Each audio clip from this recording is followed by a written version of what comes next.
It's time for high school football on AM 1310 WDPN and streaming on the AM 1310 WDPN Facebook page, X, and the Q92 YouTube channel. The best Stark County football is heard right here all season long. Whether you're in a car, at home, or on the go, the action is live on AM 1310 WDPN.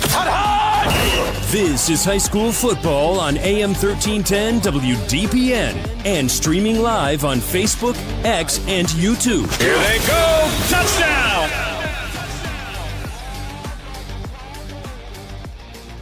All right, we are live from Chardon, Ohio at Chardon Memorial Stadium as the Jackson Polar Bears come to town in a rematch from last year that Jackson came out victorious. We are just about to kick things off here. Jackson won this game last year 35-13 behind big arm Carter Molenman at QB, 6'6", 215. But don't overlook the Chardon Hilltoppers. They returned 12 starters, 6 on defense and 6 on offense, and they are also led by their quarterback, Cole Andrew, and he runs the wing T, which not a lot of teams run this day and age. So we are all set and getting ready to tee it up here at Chardon Stadium. We will be back right after this.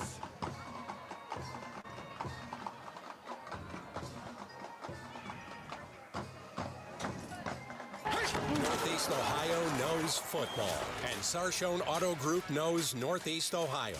As an official partner of the Cleveland Browns, Sarshone Auto Group serves our community with the best selection and the best service. From Ford, Chevy, Chrysler, Dodge, Jeep, Ram, and more. From the toughest trucks to the SUVs that fit your family. Sarshone Auto Group, an official partner of the Cleveland Browns, and the place where Northeast Ohio comes to drive. Visit sarshone.com.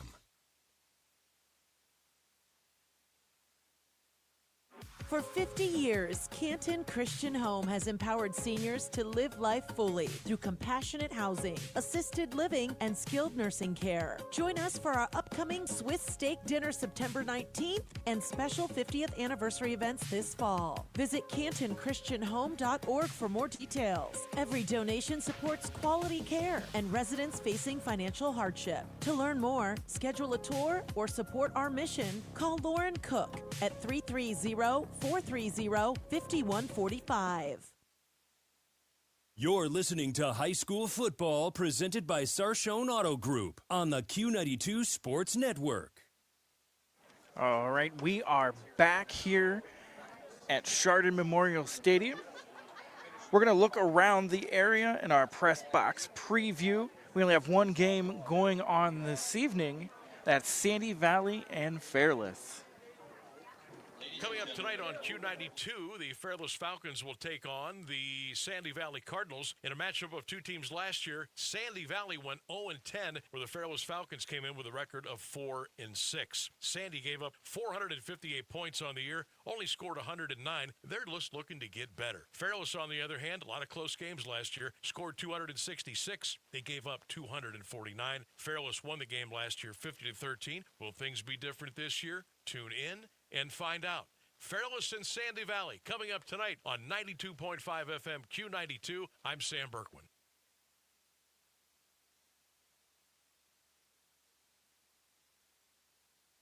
Come discover Gentlebrook Greenhouse and Farm in Hartville. Inside nearly an acre of greenhouse space, you'll find a beautiful mix of flowers and plants ready to bring life to any setting. More than a shop, it's also home to Gentlebrook's Adult Day services, where individuals with developmental disabilities take part in meaningful, hands-on experiences that happen every day. Every visit supports a mission rooted in community. 3612 Swamp Street Northeast, Hartville. 330-877-9514 or gentlebrook.org. Gentlebrook, connecting people and community. Tired of rising gas prices and the cost of vehicle maintenance? Let SARTA do the driving for you. Whether you're heading to work, school, shopping, or a doctor's appointment, SARTA offers safe, reliable, and affordable transportation throughout Stark County.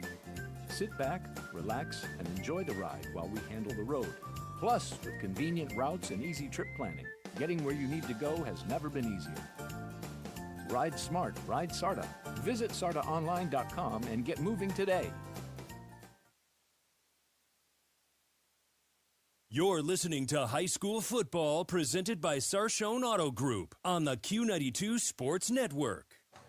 All right, we are back at CHARDON Memorial Stadium. I'm Mike Dixon, joined by Ryan Roland in the booth. Ryan, what a great matchup tonight. Beautiful night for high school football on a Thursday night kickoff to start week 1 of the regular season. Yes, sir. What a week. What a great night, like you said, for high school football. Thursday night, week 1 is here. Mike, where does summer go? You know what? I have no idea where summer went. It just flashed by, but we are at our favorite time of the year. It Yes, is high sir. school football time. And Ryan, you had a chance to sit down with our coaches this week, and we're going to see what they had to say about their teams. This is Ryan Roland live from Q92. We are joined by Jackson Polar Bears head coach Jay Rohr. Coach, going into the summer, we had scrimmages. How did that look for you guys? Two great challenges and tests regarding scrimmages. Our first one was against a big and tough Louisville team, and our second one is again a year in year out perennial Division II powerhouse at Hoban. Really, again, probably like every other team, there's a lot of good things and certainly some things that need to be corrected and worked on. But the one thing I took from both of them is from going against some much bigger teams or much bigger offensive lines and defensive lines, we were able to maintain the line of scrimmage, and again, that's a true challenge for us, and something I took from it. And then again, obviously, probably the most important thing too is we came out healthy. All right, Coach, and obviously this week we're not playing on Friday nights. We got Thursday night, playing a day early. What stands out the most to you about Chardon on film? Just that they compete. They got great size up front on the offense and defensive lines. They got tremendous size, even at their skill positions. And they do a lot of things well. They want to run at you. They want to play smash mouth football. And in the meantime, they want to be able to offer that. They want to set up the play action passes. And the last thing is, Coach Landy's and his coaching staff, they're a well-coached football team. So we know it's a tough challenge ahead of us and looking forward to the opportunity. All right, Coach. Obviously, you break down the game. Obviously, the game's played in between the lines. What do you guys got to do offensively to take home a win? Like any game, you got to be, number one is you got to be able to run the football. But number two, again, I think you got to have a mixture. You either got to be able to run to set up the pass, or you got to throw it to set up the run. And we believe that we have the ability to do both. But certainly we got to establish the line of scrimmage, both on the offense and defensive side of the ball. All right, Coach. Obviously we got the offense side. Now defensively, what do you guys got to do defensively to get the win? Really, again, they go hand in hand. Number one is we got to stop the run.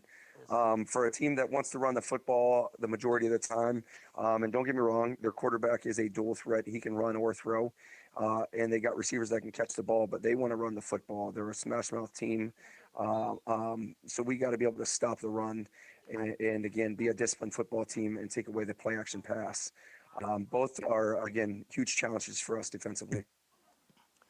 Coach, going down to Chardon, it's a long drive there. How do you guys plan on having your players stay locked in on the bus ride? Yeah, the reality is that itself is new. And then obviously we're traveling 90 minutes away. So our plan is to get there early, to let our kids get acclimated to walk the field. And again, we'll meet as position coaches and position with their position players when we get there, and just, again, kind of reinforce, talk through things and make sure that they are locked in. But again, we've been going at it for quite some time. Again, 2 scrimmages, you don't get a lot of action going against other opponents. So again, they're excited for the opportunity come Thursday. All right, Coach. Last thing for you here. We're kicking off 2026 season. What are you most excited about? Just to watch our kids compete. Again, probably like every coach can say, we got great kids here. They work their tails off. They're coachable. They're disciplined. And ultimately, we're here and in it for the kids. So it's an opportunity for them to go and compete against another opponent instead of themselves or their teammates. And again, we're looking for a tough challenge at Chardon against a good Chardon football team. But we're excited for that opportunity and looking forward to it. Alrighty, Coach. We want to thank you for your time and good luck this season.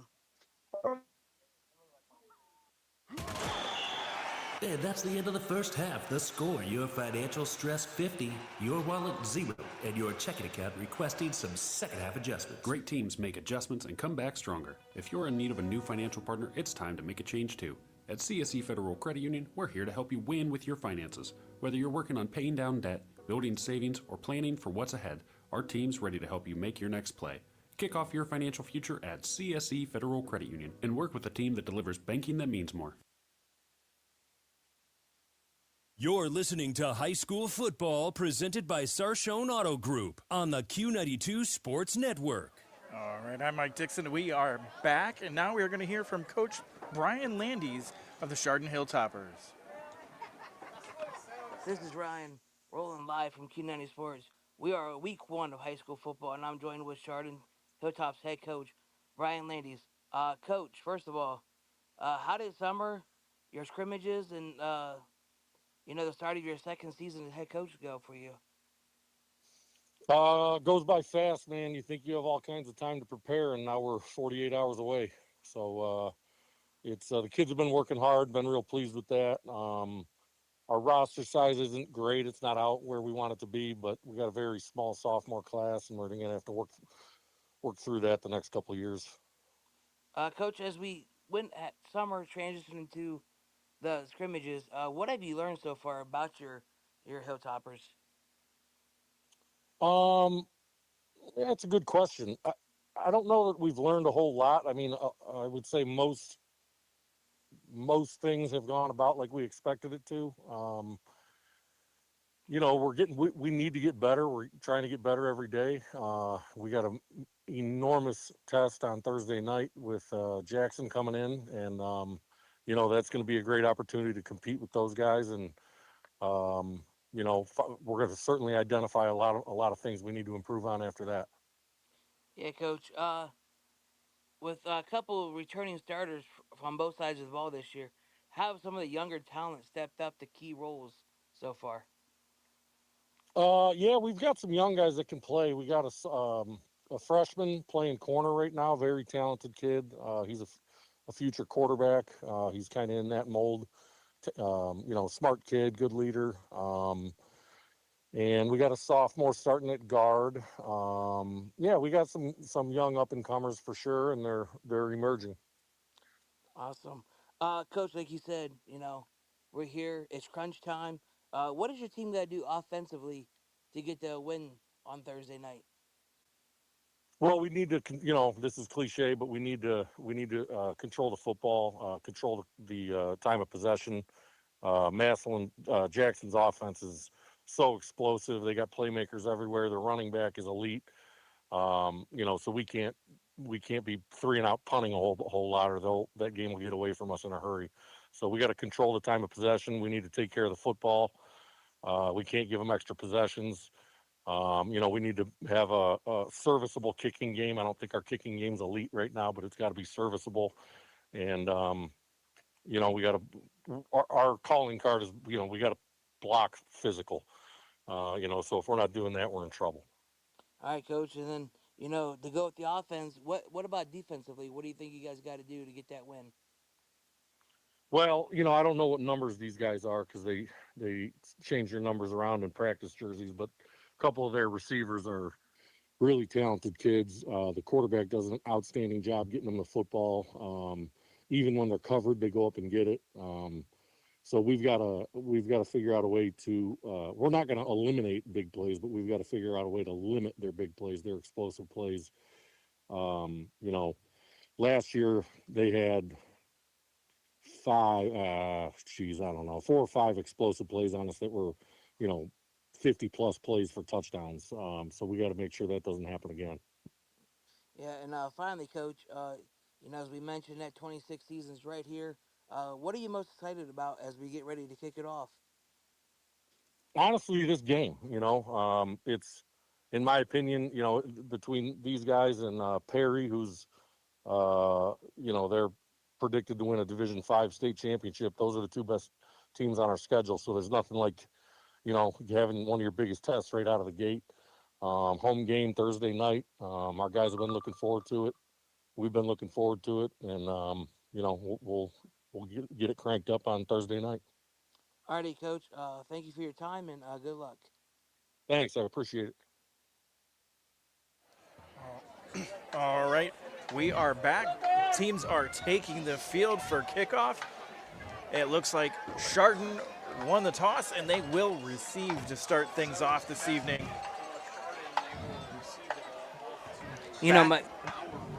Back deep for Chardon is number 1, Rocco Frisco. And it looks like number 25, Cooper Borden. Number 96 is set to kick it off, Joseph Biviano. Ryan, we have a great matchup here to kick things off to start our 2026 football season. Yeah, it's going to be a great game. You got two young teams right now. Both lost a lot last year. Can't wait to see what they do tonight. All right. Biviano has teed it up, and he is set to go. And the ball is up in the air, and it is going to sail into the end zone for a touchback. All right, coming out is the Chardon Hilltoppers, led by quarterback Andrew Cole, number 14. He's 5'10", and he is their runner of their wing T. He orchestrates their offense for him. Yeah, Cole's very dangerous with his legs and his arm, as they can run the ball in the wing T, like you said, but he can also ditch it off in a little pitch. I apologize. He is 6'2", 193 junior. So they are set to get things rolling here. They're in that wing T offense. Under center for Cole, he's going to hand it off to the far back. He is up the middle, and he gets about 5 yards on that carry. And that running back was number 21, Rocco Tarantino. Yeah, Chardon's going to come out with three. They got a three-headed monster at running back here with Tarantino, Chalmers, and Platts, who are also going to run that ball in the wing T with Cole there. All right, so we have about a 2nd down and 6 here. Cole is up under center. They are now in a Maryland I. Handoff to the second back. He's got room, breaks one tackle. He's at the 50, the 40, the 30, the 20, 10, 5. Touchdown, Hilltoppers. That's number 6 for the Hilltopper, Drew Platts, into the end zone to kick things off. Second play of the game. Mike, what a great play here.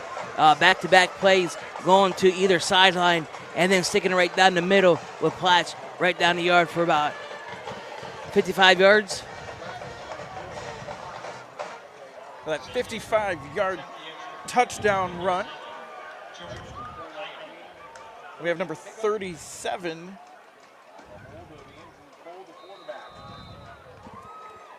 Set to kick it off for the extra point. Jordan Hyman. Snap is back. Kick is up. And it is through the uprights. Chardon gets on the board first. It's Chardon 7, Jackson nothing. What a dominant run game there. Offensive line did a great job to open up a hole. And, Platts just broke one tackle and was gone. That's one of the nice things about having nice, great size linemen to hide behind them and to cushion you through. All right, so Chardon is making their way out to the field to kick the ball off. Once again, kicking for the Hilltoppers is number 37, Jordan Higham. And Jackson is making their way out onto the field. Back deep for the Polar Bears is number 13, Lucas Yoder. And number 18, Micah Regimball, who's one of their top receivers last season. He is part of the dynamic duo that they have out at wide receiver.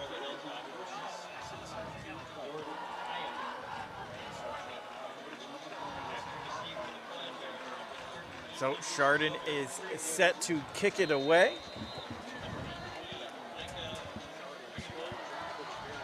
They're huddling up, which is kind of interesting. It's very unusual. Yeah. That is very unusual. All right, they are out of their huddle now, ready to kick it off. Teed up, he's approaching the ball. Kick is deep. It's going to be Regimball who is going to, he fumbles it. He picks it up at about the 10. He is trying to get to the sidelines, and he is brought down at about the 15-yard line. Little sketchy there to start for the Polar Bears, Ryan. Yeah, you know, Mike, that's how you expect the first week to go. The first few snaps, getting the nerves out, getting everything ready to go, trying to gel together as a team for one of the first times where it really matters, playing against somebody else besides going to get your teammates. So Jackson Polar Bears offense comes out led by number 17, Carter Mulliman. He is a senior, 6'6", 215 in the backfield for the Polar Bears.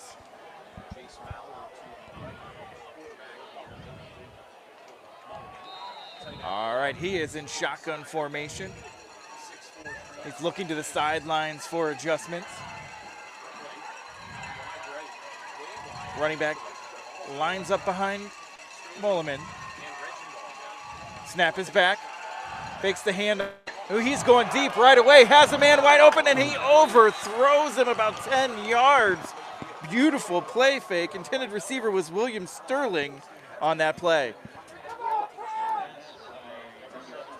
Yeah, number 10, Braden Schutz there on the defense did a great job getting his locking up and getting a hand on that receiver for like a good 2 seconds just to slow him down to get that ball, from getting that ball. All right, so Jackson is quick to get on the line of scrimmage. They're on their 16-yard line. Snap is back, hands it off. Nowhere to go. Chardon Hilltoppers able to eat that up. Handoff is number 26, Isaiah Spalding. You know, Mike, right now, Coach Landis has to be really happy right now with only 6 returning starters from last year on defense, and so far doing a great job against this Jackson offense. Chase Maurer in at running back for the Polar Bears. Snap is back, looking to his right, pump fakes, he rolls out, trying to get to the sidelines, and he overthrows him. That is going to be 3 and out for the Polar Bears. The punt team is coming on for Jackson. Chardon's defense doing a great job. Coach Landis and his staff dialing it up. Yeah, again, like I said, there's nothing you can be happy more than seeing these young kids that hadn't got to play that much on Friday nights lace it up and not be afraid and attack. Crew Forbes is on the 1-yard line, set to pump it away. It is up, not a very good punt off the side of his foot. It's going to hit about the 40 and get a nice little roll. And Jackson is going to down it on about the 37-yard line of the Hilltoppers. Thank goodness for that roll. Yeah, they got a nice bounce and a roll. So Chardon will come out for their second time on offense. Yeah, that first time, going back to their offense drive, their first offense drive here, we went to the ran off to the Chardon sideline, ran off to the Jackson sideline, and then straight down the middle for that touchdown. So Chardon is in the huddle, 1st and 10, about the 37-yard line. Andrews is under center. Oh, he just backed into the shotgun. Counter play up the middle, has a nice hole, and he gets about 4 yards. Is number 6, Drew Platts. Number 12, Anthony Corsi, in on the tackle for the Polar Bears.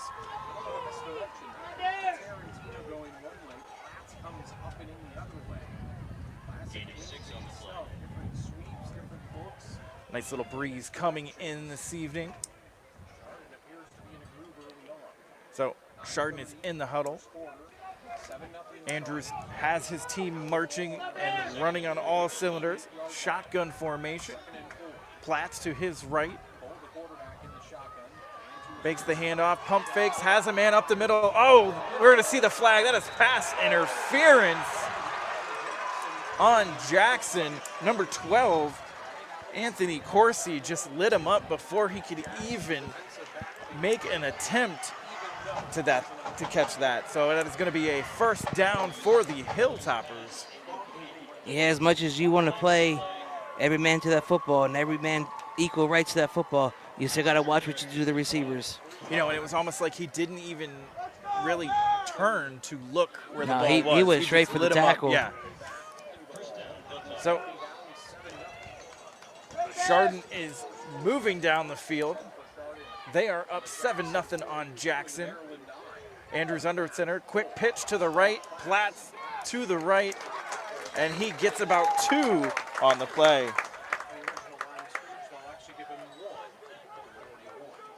Looks like a pickup of 1 there. I'd like to also mention about how it looks like Jackson's defensive front went from a 4 front to a 5-man front to try to slow down that gap in the middle there where they were getting down easily.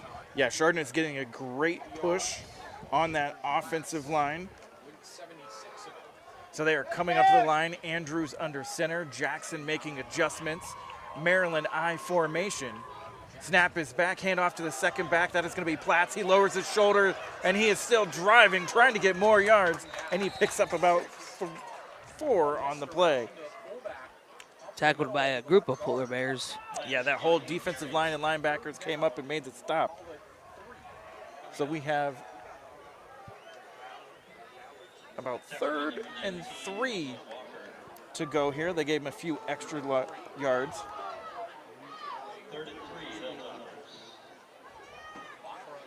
All right. Andrews looking to the sidelines to get his play called in. 7:59 here left in the game.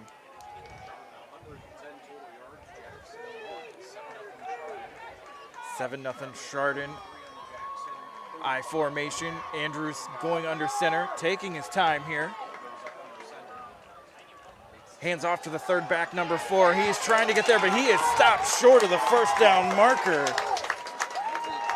Ivan Chua is the running back there, and that'll bring up 4th down for Chardon. You know, Mike, with the ball right there where it is on the field, with it being 4th and 1 or 4th and 2 as they marked it, it's almost as you want to go for it, or at least try to draw them off sides. All right, so they are going for it. Maryland I formation. And we are going to get a timeout. Hilltoppers timeout. So with that timeout, we are going to take a break. We will be back right after this.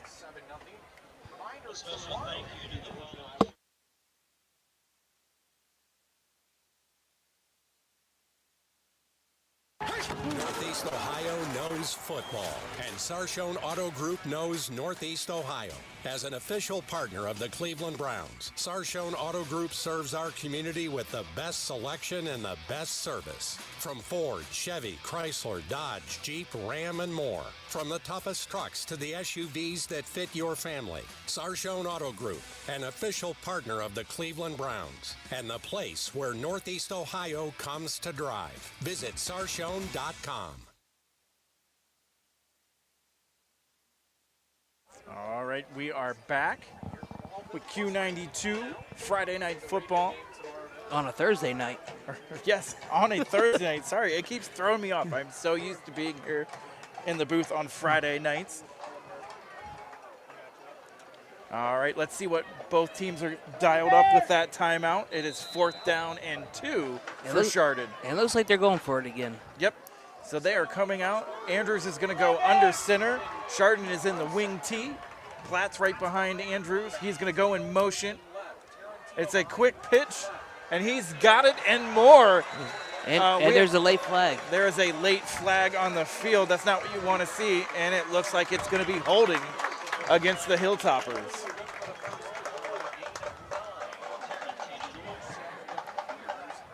You know, Mike, as we get this penalty assessed here, I was looking at the scoreboard, and they got a nice video board here, and they actually put up there the graphic of that Platts is at like 105 yards already, or 110. Yep, Chardon has 110 yards offense to Jackson's 1 yard here with 7:02 left in the quarter.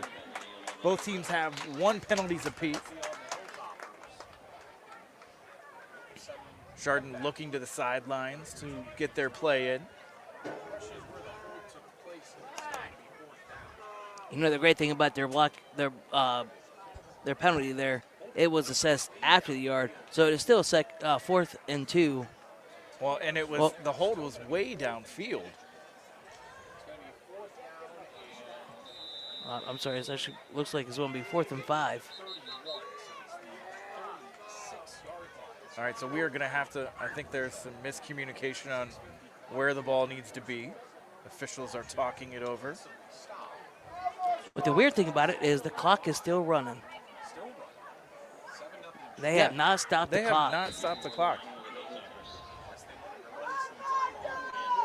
Interesting. So Chardon is coming out. They're going to still go for it.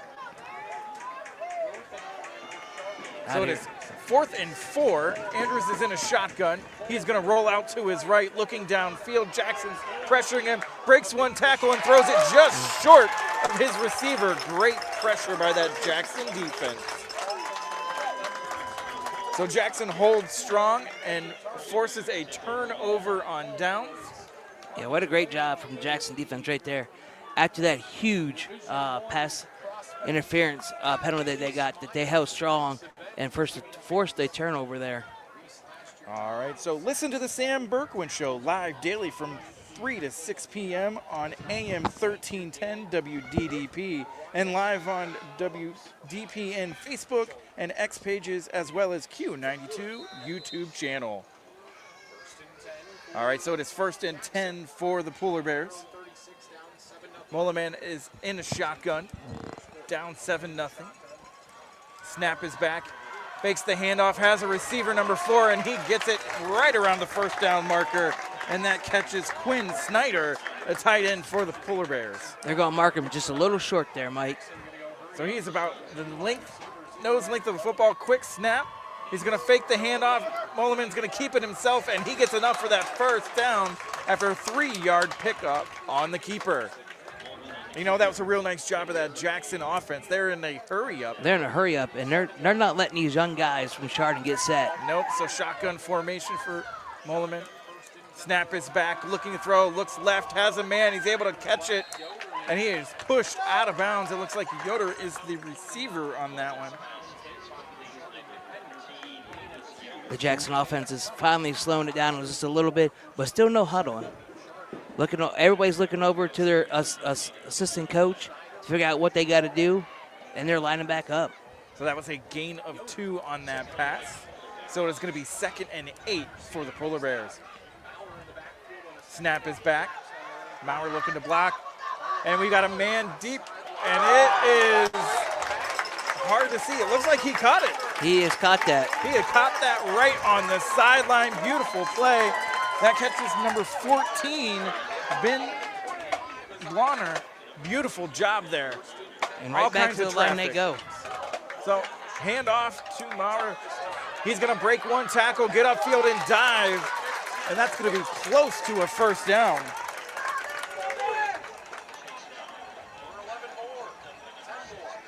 And this is a good rate. Going to hand it off again, going to the left, trying to break a tackle, but he is brought down. There is a late flag coming down in the area of holding. And yes, that'll be holding on the Polar Bears. Ryan, it is tough to keep up with this hurry-up offense Jackson is running. It is, but you know what? As a coach, as a former coach, I should say, I love it because one of the things about it is, you know, they only have 6 returning starters on defense. You got young guys on that defense that you can beat up by just going fast pace at him, and it's working so far. So they are going to back that up.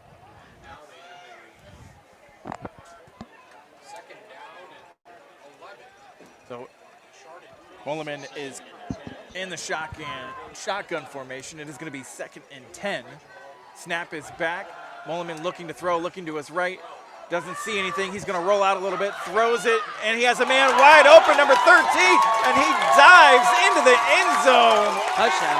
Touchdown, Lucas Yoder. Great job of patience by Moleman. Looking downfield, not feeling rushed, rolls out a little bit and finds his man in a pocket wide open. You know what, a great job from Lucas Yoderman too. As he was going down, extending that body to make sure he gets over the plane for the touchdown. So Biviano set to attempt the extra point to tie this game up.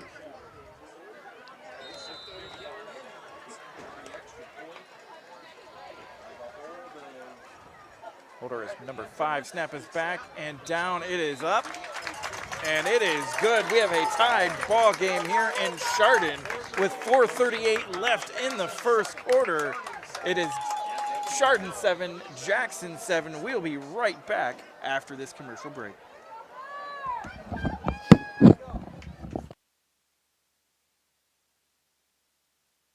Hi, I'm Rodney Newtrunner with Home Appliance Company in Massillon, Ohio. For 3 generations, our family has had the privilege of serving families throughout our community. And because of your support, we're honored to be voted among the top 3 in the 2026 Community Choice Awards. That recognition means the world to us because it comes from our neighbors. If you're shopping for a new appliance, replacing one that's worn out, or simply looking for honest advice, we'd love to help. Stop by Home Appliance Company in Massillon, Ohio, and see why local families have trusted us for generations. This is head coach Jay Rohr from the Jackson Polar Bears. You're listening to high school football on the Q92 Sports Network.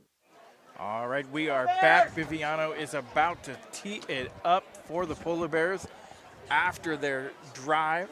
They have a 76-yard drive to get into the end zone.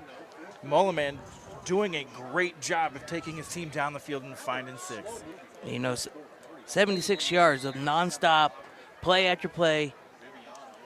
Looking like an old Oregon Ducks. Every 12 seconds getting a play off. So the kick is up, it is deep, and it looks like it's going to go into the end zone again for a touchback. So Chardon will have a touchback, and they will get the ball. So Cole Andrews is going to come out for their 3rd possession here. Some penalties kind of fluttered their last drive deep in Jackson territory. Yeah, a couple holding. Well, they ended up getting that big break with getting a pass interference call, marching them down close to the end zone, and then they got stopped, and then they had the blocking call. And then the Jackson defense were able to stop them out. So Jackson's come back on defense looking to do the same exact thing.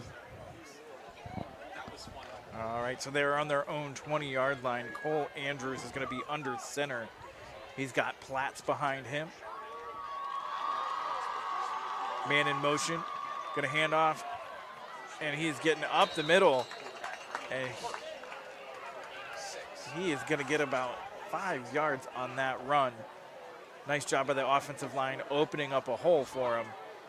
Excuse me, that number was 16, Liam Park with that carry.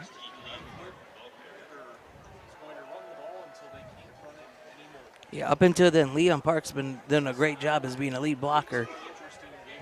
All right, so Chardon is going to line up again. Single back formation, Andrews under center. Man in motion is going to hand off to the motion man, and an end around. Number 21 has it, but there is a flag on the play in the area of holding. Number 21 is Rocco Tarantino with that carry. Yeah, it's one of the things you got to watch as a down lineman or a tight end or the out guy that's going to get that block right there. You got to watch where you place your hands because they're going to get you every single time. So yes, that is going to be holding. Chardon will back it up. 3:51 here left in the first quarter.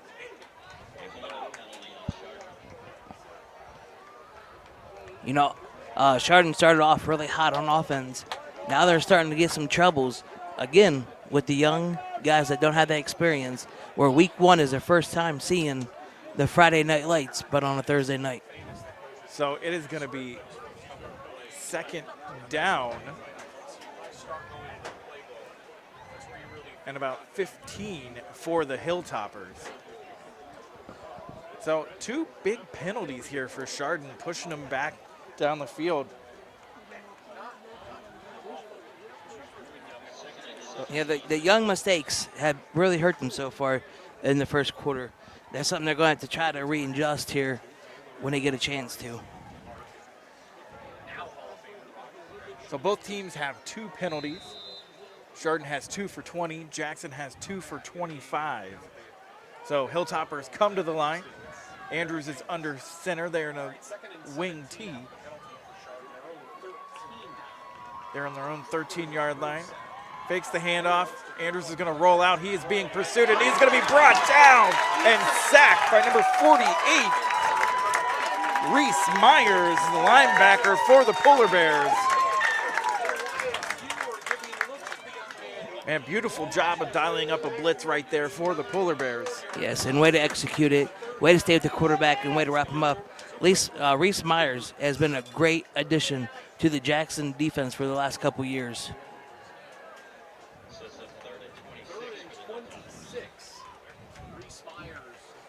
We got 3rd and 26. All right. With the ball on the 4. Ball on the 4-yard line, like Ryan said. It is a wing T formation. Andrews under center. Platt's in motion. Going to hand it off to that right-handed side, and he is going to be stopped after about a yard gain. And here comes that punt team for the Hilltoppers.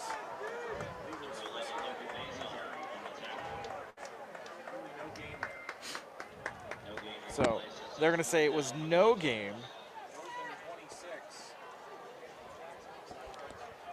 Yeah, Jackson's defensive coordinator, Nick White, has done a really great job with adjusting on the field and in the middle of the game to help in stopping that run game. All right. So he is in his own end zone to punt it right on the edge. He gets the punt off. It is going to be a short punt. Sterling's going to grab it. He breaks 1 tackle. Sterling is going to keep going, breaks 2 tackles. There is a flag on the play. And we have 2 flags down, so we will see if it's the same penalty or multiple.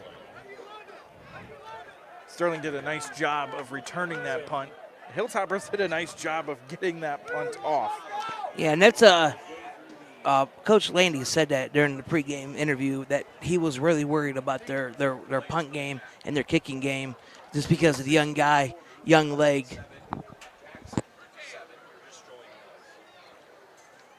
All right, it is 7-7 with 2:06 here left to go in the first quarter.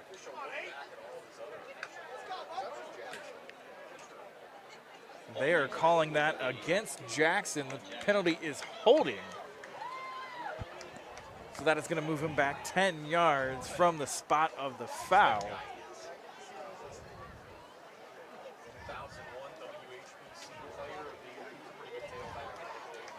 Maurer and Moleman coming out on offense. Jackson's going to start with a short field here in the first quarter. Moleman is in the shotgun, Maurer to his left. Multiple man in motion. All right. Moleman scanning the field. Snap is back, going to hand off to Maurer to the right-hand side. He is going to cut it up, and he is going to fall short after about a yard and a half. You know, the first offense drive they had there, they were a 3 and out, forced the punt, went down the field, got the touchdown. Now it looks like they're slowing things back up a little bit. So, shotgun formation. Snap is back. Going to hand it off again up the middle is Maurer, and he is going to be brought down after about a 2-yard gain. So they're going to go into a hurry-up offense. Chardon trying to sub, and they're going to try to catch him off guard. Snap is back. Going to throw it away. I'm not sure what happened there. Nobody moved. Nobody moved, but it also looked like watching the Chardon sideline, it looked like the coach was trying to call timeout at the same time. So I don't know if that got him. Yeah, I don't know because the officials are kind of going to talk it over. I think we have some confusion here.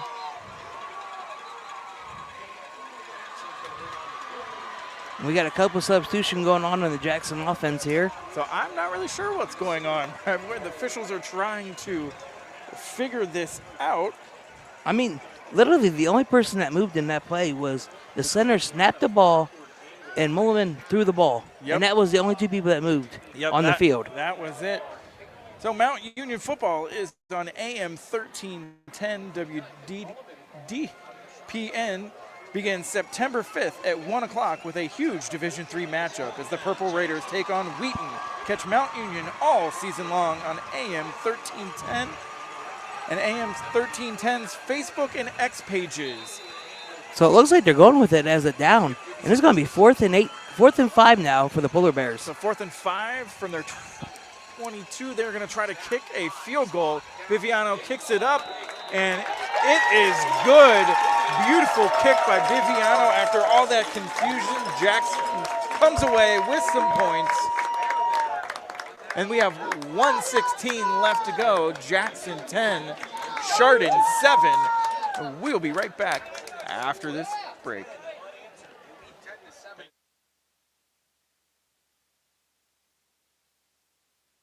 RG Drag, Stark County's premier career center, offers programs that prepares its students at the high school level for careers and continued education beyond high school. Upon completion, RG Drag students have an immediate opportunity to obtain a well-paying job in many exciting career fields. We offer everything from culinary, dental assisting, engineering, sports turf and landscape, welding, and so much more. Contact RG Drag to find a program and career that's the perfect fit for you. RG Drag, where careers begin.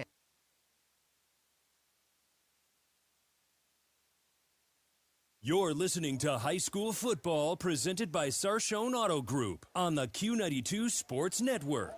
All right, we are set. We are still in the first quarter. Jackson 10, Chardon 7.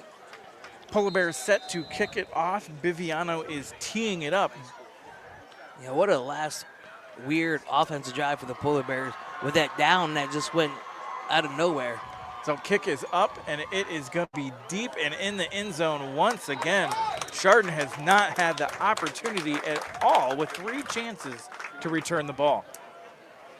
So that Chardon Hilltopper offense is coming back out onto the field after a series of backing it up. Yeah, penalties and taking a big sack.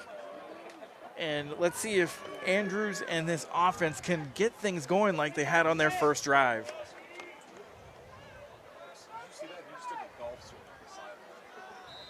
So Andrews is in the huddle. Hilltoppers coming to the line. Andrews is going to be in the shotgun. Platts to his left. 20-yard line. Man in motion. He's going to hand it off to, fakes the handoff to the man in motion. Andrews is going to keep it up the middle, and he gets nothing and is stopped at the line of scrimmage, which brings up 2nd and 10 on their own 20-yard line. Yeah, Mike, the Jackson defense, the 5 men up front had done a really great job with adjusting to that run game and stopping the middle.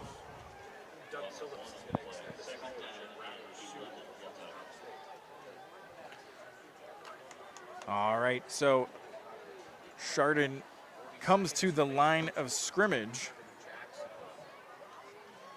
Andrews shotgun once again. Snap is back, gonna try handing it off, and he is met in the backfield with nowhere to go.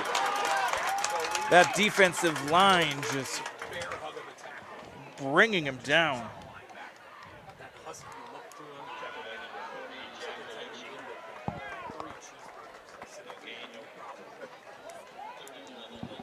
So that's going to be a loss of 1, 3rd and 11 for the Hilltoppers. Ball on the 19-yard line, and that is going to run out the first quarter here as the clock strikes 0. So at the end of 1, it is Jackson 10, Chardon 7. Jackson just marching up and down the field against these Hilltoppers.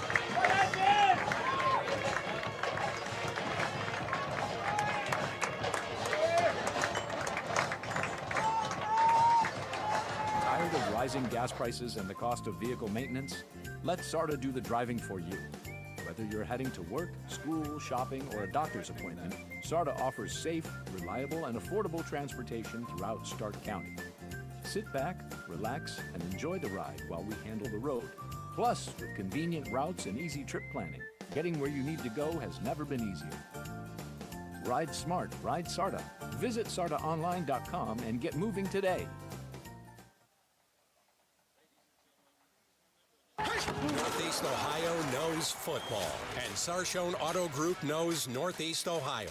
As an official partner of the Cleveland Browns, Sarshone Auto Group serves our community with the best selection and the best service. From Ford, Chevy, Chrysler, Dodge, Jeep, Ram, and more. From the toughest trucks to the SUVs that fit your family. Sarshone Auto Group, an official partner of the Cleveland Browns, and the place where Northeast Ohio comes to drive. Visit sarshone.com.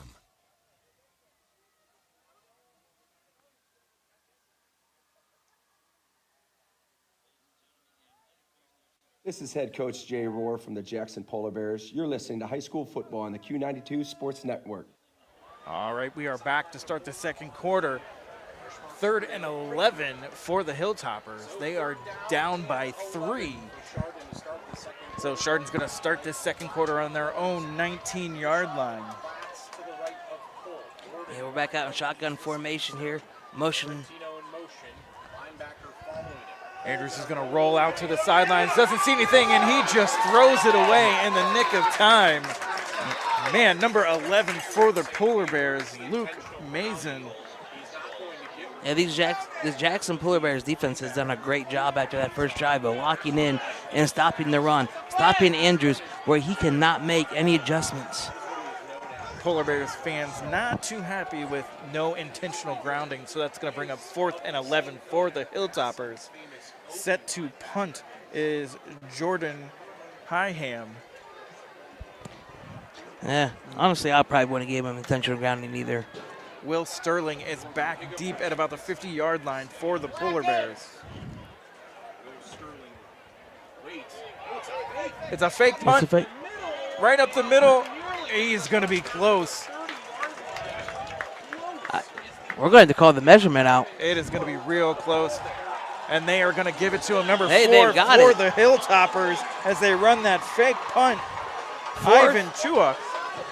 4th and 11. A fake punt run up the middle. Coach Rohr is losing it. He wants a measurement, but he is not going to get it.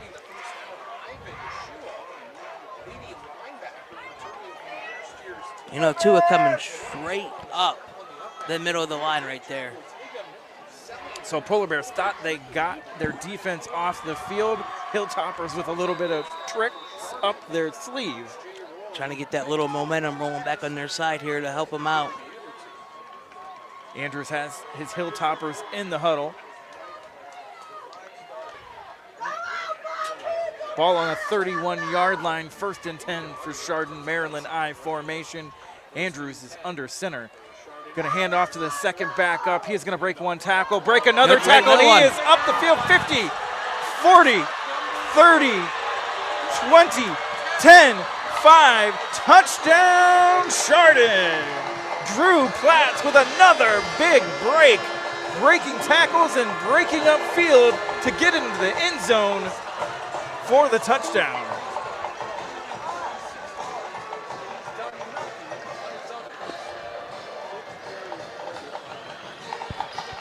You know, Drew Platts is doing a great job with lowering those shoulders, staying in between his guards, and just pulling through, waiting for a lane to open up to go down and march down for another long touchdown. All right, they are set to attempt the extra point. Snap is back, hold is down, kick is up, and it is no good. No good. Chardon misses that, so Chardon is 13, Jackson 10. Beautiful drive there by the Hilltoppers, all set up off of that fake punt. Hey, you mentioned the fake punt. We had a 4th and 11 back on Jackson's 30. They came out, ran that fake punt, ended up getting a great run from Platts there. to get that missed extra point. But again, that's something that Landy said that they're struggling with right now and something that they need to work on throughout the season. The Q92 Sports Network is proud to bring you Walsh University football, brought to you by Berry Cheese. Listen to Cavalier football all season long on the Q92 Sports Facebook, YouTube, and X pages. Our cover begins next Thursday night at 7 p.m. when Walsh takes on West Liberty. So Chardon is going to tee it up here, back deep for the Polar Bears. You have Regenball, and you have number 13, Lucas Yoder. You know, as the punter's getting ready here in their huddle, you know, we mentioned our coverage of the Walsh football program and Mount football program. And you look at the Jackson sideline, and you see James Kent, you see Matt Maddox, you see Joe Richardson, and C.D. Pock, all from those programs. So Higham set to kick it away here for the Hilltoppers. 13-10 Chardon. Kick is back. Regenball is going to fumble it again. Second fumble in a row for him. He's going to pick it up and take it himself. He is going to run up the sidelines. Has one man to beat, and he is pushed out of bounds at about the 35-yard line. Great recovery there by Regenball. 2 fumbles on the kickoffs here. Yeah, Regenball has did a great job there with recovering from that fumble and making some yardage out of it. All right, so they're going to push that back a little bit. Looks like he stepped out a little sooner than we could see. They're going to be on their own 32-yard line. It's 1st and 10. So Jackson had a few great offensive drives led by Mulliman. Maurer is in the backfield with him. Polar Bears trying to respond to that big play by Platts and the Hilltoppers. Shotgun formation. All the receivers in motion. Going to come in tight. Snap is back. Going to hand it off to Maurer. He's going to go up the right-hand side. Breaks a tackle and drives the pile forward for about a 7-yard carry. Yeah, right now is a great time to attack that Chardon defense with the run game. On that last play, they had only 4 down linemen and 3 in the box. So 7 in the box total with everybody outside. So this is your time you're going to get your run game going to score some points here. Snap is back. Mulliman's going to roll out to his left, throws it downfield, has a man. Regenball catches it, and he is down at about the 50-yard line. Jackson just finding soft coverage and just planting there while Mulliman rolls out. That's a couple times in the last few series that they've had an open wide receiver in the coverage. Gonna throw that quick wide receiver screen to number 14. He gets about maybe 1.5 yards. Ben Blauner. So that's gonna bring about 2nd and 8 maybe. Let's see what they give him there. You know, we talk about the wide receivers being a little open here. Chardon's defense, I believe, has 2 freshmen playing safety. So, Maurer in the backfield. Snap. Going to hand off to Maurer. He's going to break 1 tackle. Gooden up the sideline. Breaks another tackle. 1 more, and he is pushed out of bounds at about the 20-yard line. Maurer just tossing guys left and right to pick up some yardage for the Polar Bears. That is a key example of why when you try to get wrapped up, you keep moving your feet because you're going to pick up extra yards. All right, Mulliman in the shotgun. Maurer next to him on his right. Jackson's going to look to the sidelines for a change of play. Everybody getting adjustments there. Calling an audible. Mulliman looking. Hands it off to Maurer up the middle. He is dragging a man with him and gets about 3, maybe 4 yards on that play. Brought down by number 3 of the Hilltoppers, Lewis Medina. You know, Chase Mueller, senior, 6'1", 215. Looking, gonna roll to his right, trying to get a man open. Doesn't see anybody and makes the smart play of just throwing it away. Great coverage there by the Hilltoppers. So it's gonna bring up a 3rd and 6. 9:11 left to go here in the half. Yeah, one of the best things about being 3rd and 6 where they're at right now, a ball in the 17, they do have a kicker that has a leg that could tie the game up if needed.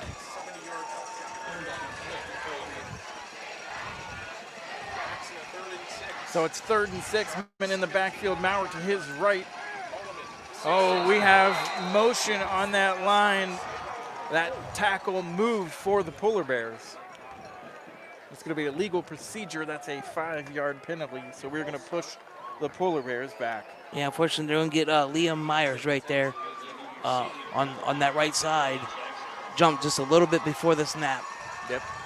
That hard count from Mulliman got his own lineman there. Jackson's now sitting at 4 penalties for 40 yards, while Chardon is still at 2 for 20. So it is 3rd and 11 here for Jackson. Ball at their own 22, or Chardon's 22-yard line. Whole wide receiver crew in motion. They're going to flip sides of the field. Running trips over there. We are going to get a timeout, Chardon. So it is 9:09 here in the second quarter. With that timeout, we are also going to take a break.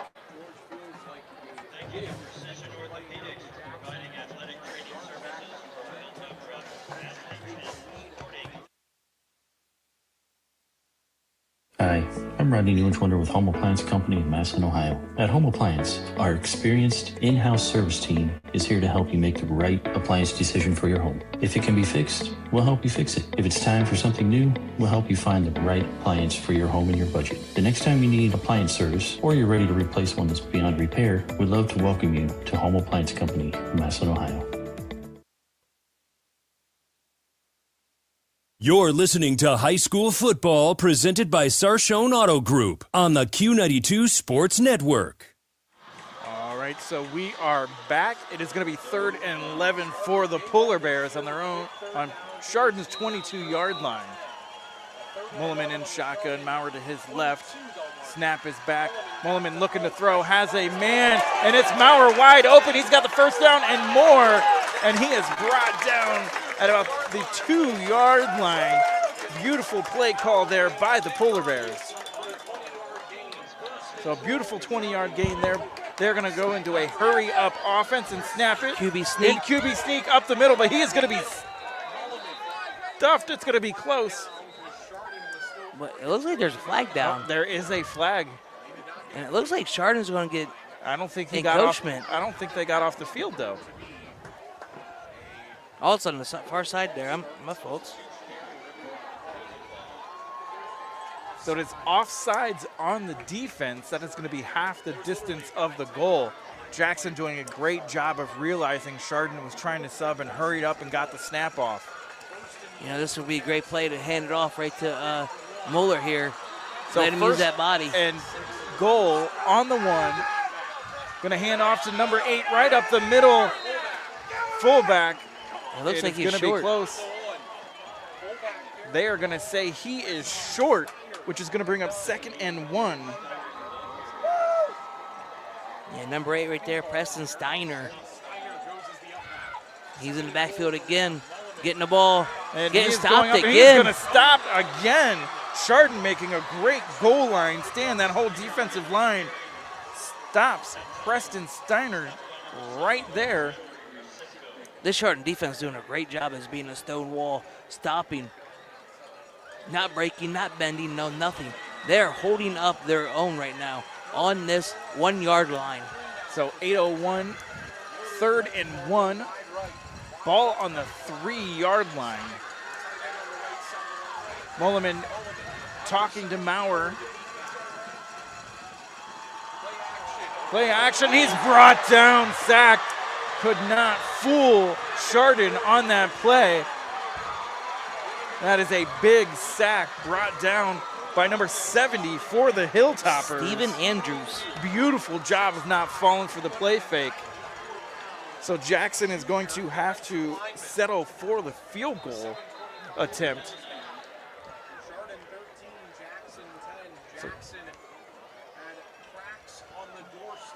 So Chardon 13, Jackson 10. We've got a shoe that has fallen off by one of the Polar Bears. He is trying to put it back on here. Man, beautiful goal line stand by Chardon there. It was 1st and 1, and now it is 4th and 14. Ball is from the 14-yard line. What a great job from the Chardon defense. Not bending, not breaking, being that stone wall when it mattered the most, showing up. So Biviano is set to attempt the field goal to tie this up. 7:23 left, 4th and 14. 31-yard field goal attempt. Snap is back, hold is down, kick is up. And it is good. Biviano puts it right through the uprights to tie this ball game at 13. 7:20 left in the half.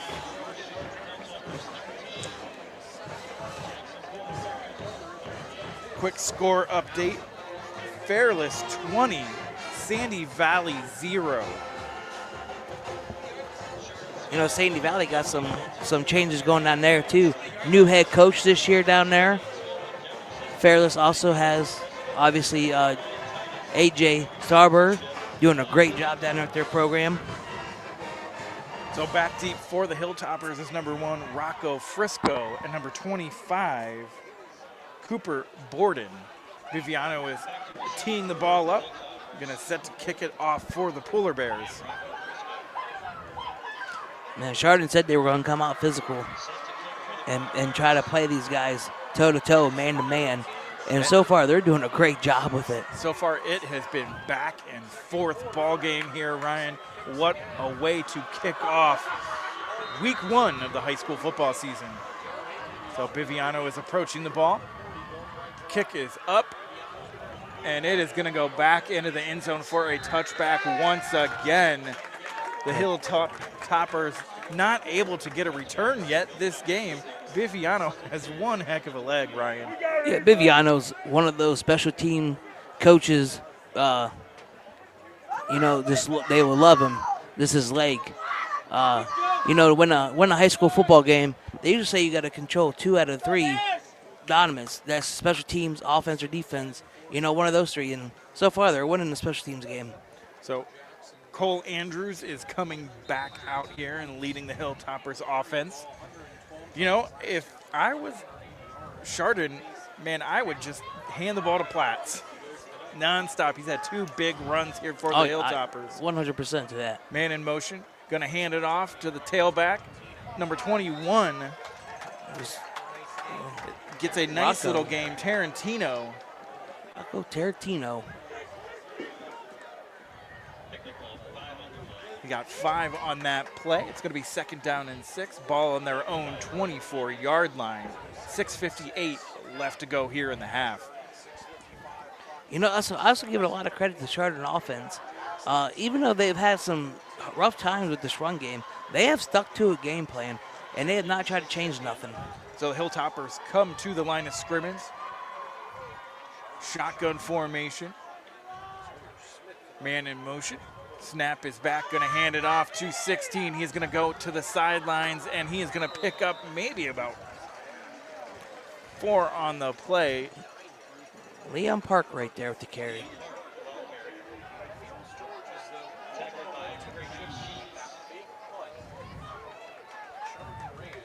So 3rd and 1, ball on the 29-yard line. It is a close 1 yard there, Ryan. It is a very close marker right there. So Cole Andrews is going to line up under center. Maryland I formation. Going to hand it off to the second back, and it is Platts, and he is dancing his way to a 1st down. Sorry, Ivan Chua. This 3-back formation, it's hard to see who's lined up where. You know, angle we are up here in the box. And that's one of the best things that's helping the Chardon offense is you got 3 guys back there. 2 are down in 3-point stance, and you got 1 guy acting as a running back. You can hand it off at any point, and your defense has to be ready to wear on which 3 has it, or which one of the 3 has it. So 1st and 10, ball on their own 34-yard line. Chardon marching down the field. Andrews making audible at the line of scrimmage. Quick pitch back to number 21. He is trying to break a tackle. And not a whole lot to go. Rocco Tarantino then with the carry. Brought down by number 6, Crew Forbes.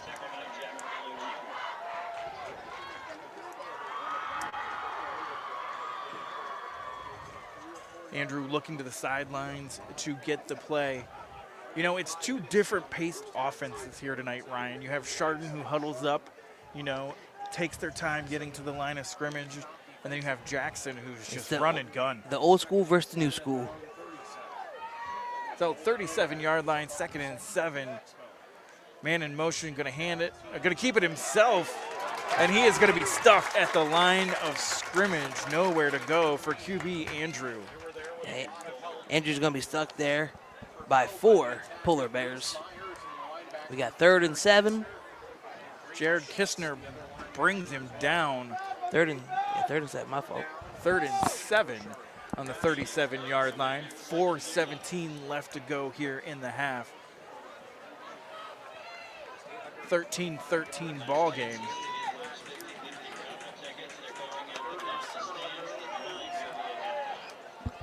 Lining back up in that Maryland I. Andrew's going to be under center.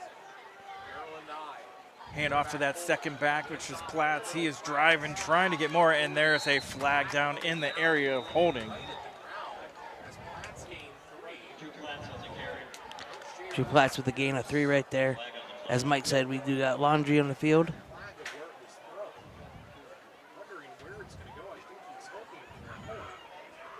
So Roar is trying to get them to push it back. Officials not making the call yet. One official's walking one way, the other official's walking. We're going to get a holding. No, no. Face mask. Face mask. Jackson. That's going to be a 15-yard penalty. And that's going to be a first down for the Hilltoppers. You know, it's a week 1 for the officials as well. So we got to give them time to adjust, too, to make some penalties here. All right, so that was an inadvertent. So shotgun formation, empty backfield. Man in motion. Andrew's going to try to keep it himself. Jackson doing a great job of holding the edge, and there is nowhere to go. Loss of 1 on that play. Yeah. Brady Sheets with the stop right there. Beautiful job there of scraping down the line of scrimmage, not giving up the edge for the Polar Bears. So 3:28 here left to go in the half. The Jackson defense is looking at 3 penalties for 55 yards so far this half. So 2nd and 12, ball on Chardon's 43-yard line, trying to push it down the field and get on the board before halftime are the Hilltoppers. Shotgun formation.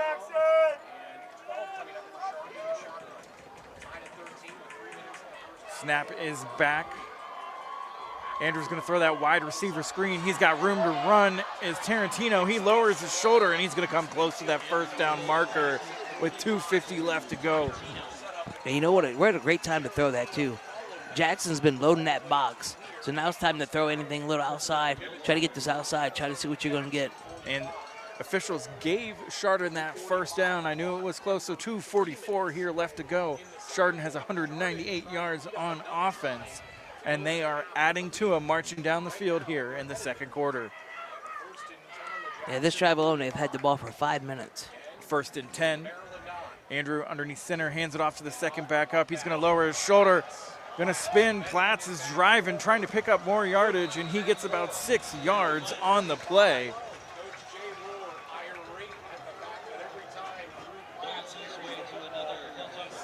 That Jackson sidelines just frustrated that they can't get their tackles against Platts. He is just running through those arm tackles. Yeah, but, you know, Platts is doing what a running back should do.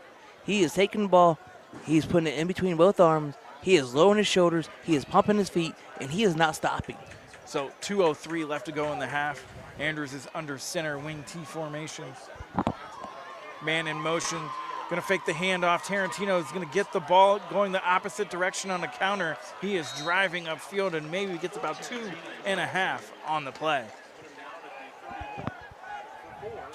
So 1:44, clock is ticking away. 13-13 here in the second quarter. Chardon is not in any circumstance to hurry it up here as the clock ticks away. No, Mike, and I think if they go into 13-13 and a half, ladies might think this is as a win as the first half. So Chardon coming to the line of scrimmage. Maryland I formation. 2nd and 6, ball on the 31-yard line. Fakes the handoff, looking to go deep. Has over the middle, but nothing there, just overthrows him. Great coverage there by number 14 for Jackson. Ben Blauner able to make sure no one could get open. Yeah, ball is intended for Aiden Hartsley. The problem with that pass was one of those things that when you're running, receivers do not go out full blast running downfield. They're not going to catch up to the ball. So it is 3rd and 6, 1:11 left before halftime. Maryland I formation. Oh, they are switching positions for the running back. And we are going to get a Jackson timeout here. Jackson saw something they really weren't too sure of, so Coach Rohr is going to call the timeout to make some defense adjustments. Ryan, what a first half here so far. Both teams just having moments where they've been able to march down the field and get in that end zone. Yeah, both teams have been doing a great job. But then again, they've also had their mistakes where, that's where week one comes in play. It's that week one, it's that jitters. You're playing on a Thursday instead of a Friday, so your practice schedule is a little out of whack. Young guys playing, young guys filling in, a lot of guys with not a lot of Friday Night Lights experience for both programs. And you said, it's been back and forth. It's been in your face. It's been new age football versus old stage football. It's been a great night for football so far.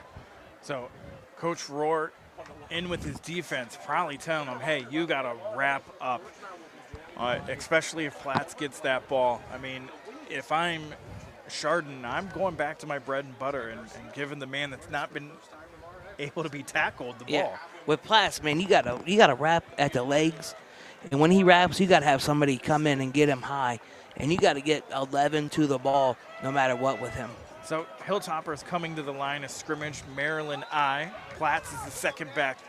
3rd and 6 for Chardon. Maryland I, left hash. Gonna hand it off to Tarantino and a nice little fake to Platts. He is gonna be brought down though. It is gonna bring up 4th down here with 55 left to go in the half. It is a big 4th down here. We'll be interested to see what Chardon does. Clock is ticking away. They are taking their time with this play call. If I was Chardon, I'll let it go down and call a timeout with a few seconds and try to rely on your kicker to go up 3 at before half. And that's actually what it looks like what they're doing. So they are letting the clock run. It is 4th and 3 for Chardon. Clock is about 23. Andrews finally went into the huddle, and here comes a timeout. We're going to get a timeout. Hilltoppers here with 19 seconds left on the clock. This might be this smart gameplay right here. 19 seconds. You kick the field goal. You go up 3 at half, and try to sit pretty for the second half, and come out and try to do the same thing, and walk away with a 1-0 record. All right, so both teams are in the huddle. Be interesting to see what decisions and big decisions that Coach Landis has on what he wants to do here. Right now, Coach Landis, I think, has that defense set where they're going to come out, they're going to load that box. So, actually, it's 4th down. Listen to the Sam Berkwin Show live daily from 3 to 6 on AM 1310 WDPN and live on the WDPN Facebook and X page, as well as the Q92 YouTube channel. So both teams coming back out. And it looks like they're going for it. Andrews is back in there in the huddle. Chardon coming to the line of scrimmage. Looks like he was telling his lineman, hey, block. We need you guys. 4th and 3, Maryland I formation. Platt second man. Tarantino going out, hand off to Platts. He lowers his shoulder, rolls off one tackle, and still driving. And he has the first down and a little bit more with 13 seconds left. Chardon is going to hurry up to the line of scrimmage. Clock's rolling. Clock's 12 seconds. Started. 9, 8, 7. Hands it, going to roll out. Going to look to the end zone, and he overthrows his man with no time left. Time runs out in the first half. Chardon 13, Jackson 13. I might have spiked the ball there to stop the clock, but both teams are going to go into halftime tied. What a great first half we had here, Ryan. You couldn't ask for anything better. Yeah, it's been a great first half.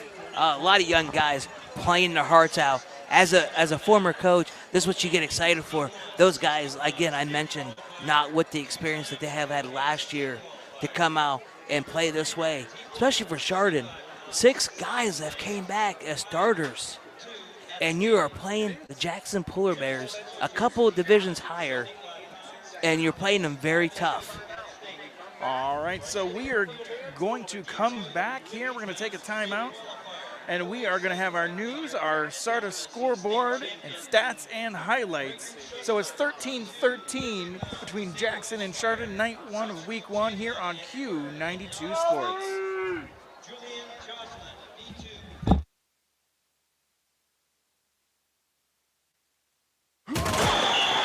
And that's the end of the first half. The score, your financial stress 50, your wallet 0, and your checking account requesting some second half adjustments. Great teams make adjustments and come back stronger. If you're in need of a new financial partner, it's time to make a change too. At CSE Federal Credit Union, we're here to help you win with your finances. Whether you're working on paying down debt, building savings, or planning for what's ahead, our team's ready to help you make your next play. Kick off your financial future at CSE Federal Credit Union and work with a team that delivers banking that means more. RG Drag, Star County's premier career center, offers programs that prepares its students at the high school level for careers and continued education beyond high school. Upon completion, RG Drag students have an immediate opportunity to obtain a well-paying job in many exciting career fields. We offer everything from culinary, dental assisting, engineering, sports turf and landscape, welding, and so much more. Contact RG Drag to find a program and career that's the perfect fit for you. RG Drag, where careers begin. More football coming your way in a few moments. Right now it's time for the halftime news presented by CSE Federal Credit Union. The Alliance School District projecting millions of dollars in deficit spending over the next 5 years. The latest forecast accepted by the Board of Education Tuesday shows expenses outpacing revenue by more than $3.2 million in 2027, growing to more than $8 million by 2030 and about $15 million in 2031. Revenue expected to decline less than 1% annually, while expenses grow nearly 3%. The district says declining state funding is the biggest factor. Police arrested a man after a vehicle chase Wednesday afternoon. The repository reports the chase started in Mahoning County when officers from Smith Township and Sebring found a man wanted on a warrant. The pursuit ended just after 4 o'clock when the suspect's vehicle hit a utility pole near Norman Avenue. Alliance police assisted with the arrest and the crash scene. The suspect's name has not been released. Canton police are searching for a 25-year-old woman wanted in connection with a Tuesday night shooting. Officers were called around 10:30 to the 900 block of 6th Street Southwest, but could not find any victims. About an hour later, 2 women ages 22 and 23 arrived at Mercy Hospital with non-life-threatening gunshot wounds to their legs. Police say 2 other victims identified were not shot. Arrest warrants have been issued for Nikayla Smith of Canton, who faces 4 counts of second-degree felonious assault. Anyone with information has to contact Canton Police or the U.S. Marshals Task Force. A teenager who set 2 fires at a Jackson Township apartment complex in February will be placed in the Community Corrections Facility of the Multi-County Juvenile Detention System. The 15-year-old was sentenced by Family Court Magistrate Lori Brown for second-degree aggravated arson and fourth-degree felony arson. Failure to complete the facility's education and behavioral management program would have him sent to the Ohio Department of Youth Services for a year. The teen also received 2 suspended 6-month sentences for 5th-degree felony assault and vandalism. He punched an employee and damaged a Canton local school's projector and speaker while at the juvenile center. The employee suffered a minor injury. A major crime sweep across northern Ohio led to hundreds of arrests and the seizure of nearly 200 firearms. Operation Northern Shield targeted violent fugitives in 8 cities, including Canton, Akron, Cleveland, and Youngstown. Authorities say 619 people were arrested and 684 warrants cleared between May 17th and July 18th. Officers also seized narcotics, marijuana, and more than $120,000 in cash. U.S. Marshals led the operation. A Sebring man facing 15 felony charges following an investigation into child sex abuse materials. Goshen police say they received a tip from the Internet Crimes Against Children Division of the Cuyahoga County Prosecutor's Office about a resident uploading the material. Investigators identify the suspect as 36-year-old Jeffrey August, who recently moved to Sebring. Police executed a search warrant at his home August 13th. The department did not say what was found. August was arrested Wednesday on 10 counts of pandering obscenity involving a minor and 4 counts of illegal use of a minor in nudity-oriented material, all second-degree felonies. More news after this. Make sure you're following Q92 Sports on social media. We bring you the absolute best in local sports news, live play-by-play action, exclusive player and coach interviews, game day photos, and so much more. Never miss an update. Just search and follow at Q92 Sports across all your favorite platforms and subscribe today. Stay connected to the teams, the games, and the moments that matter most. Q92 Sports, your home for local sports. Animal Charity of Ohio suspending its humane investigations and animal intakes effective immediately, citing critical capacity and a financial crisis. The organization says it hopes to restore the services when additional funding and operational capacity are secured. Animal Charity does not receive government funding and relies on donations and fundraisers. The shelter says it's the only organization in Mahoning County dedicated to investigating animal cruelty and neglect and sheltering animals removed from those situations. Anyone with concerns about suspected animal abuse or neglect should contact their local police department or sheriff's office. A Camel woman will spend 90 days in the Trumbull County Jail after pleading guilty to charges in an attack at a restaurant. 21-year-old Kamara McKinney was also sentenced Wednesday to 3 years of probation. Prosecutors say McKinney attacked 2 employees at the Brookfield subway in July 2025 after being told she could not use the restroom. She also pleaded guilty to stealing an employee's cell phone. The judge cited her lack of a prior criminal record and not sending her to jail. A Boardman man with a lengthy criminal history back in jail after police say he ran from officers August 9th. Brian Gasier was stopped near Southern Boulevard when police discovered an adult parole authority warrant. Police say Gasier ran but stopped when he heard a canine officer barking. Gasier was released in 2024 after serving 17 years for voluntary manslaughter and other crimes. He now faces an obstruction charge. The chore bishop of the Our Lady of Lebanon Shrine in North Jackson has been removed from his ministerial duties after being charged in Warren. Anthony Spinoza faces misdemeanor charges of procuring in public indecency stemming from a July 31st incident at Perkins Park. Spinoza pleaded not guilty and was banned from the park. Bishop Elias Zayden says a temporary administrator will now oversee the shrine. A local restaurant owner will spend 2 days in jail after a traffic stop in Poland led to his arrest. Michael Alberini pleaded guilty in Struthers Municipal Court to failure to comply and disorderly conduct. Court records say he was sentenced to 180 days with all but 3 suspended and received credit for 1 day served. Alberini will also be on probation for 2 years and was fined $600 for OVI. A dog is safe after a rescue from a ravine near Route 45 in Lisbon Sunday morning. The Columbiana County Humane Society says the animal had been missing for 7 hours when her owner found her trapped in water at the bottom of a 50-foot embankment. Humane Society staff and family members used ropes and a rescue litter to pull the 100-plus pound dog to safety. More high school football coming your way in just a few moments. This has been the Halftime News, a service of CSE Federal Credit Union. I'm Clint Scroggs for the Q92 Sports Network.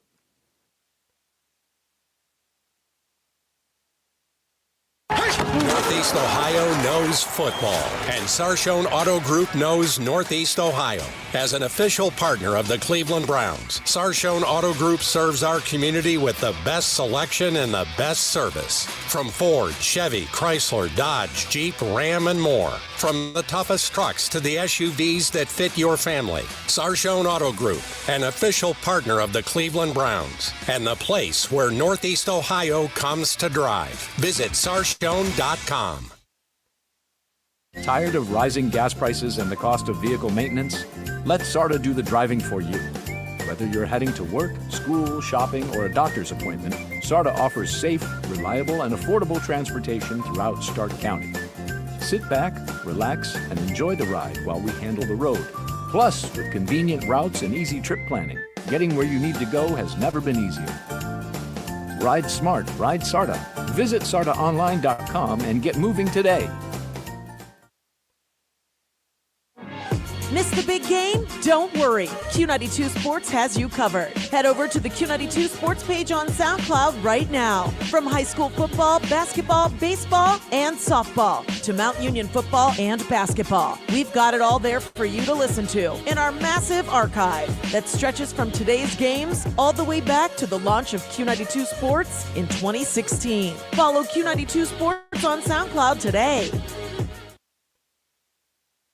Hey sports fans, if you love local sports as much as we do, make sure to head over to Q92radiosports.com. Think of us as your home for local sports news, from high school to college all the way to the pros.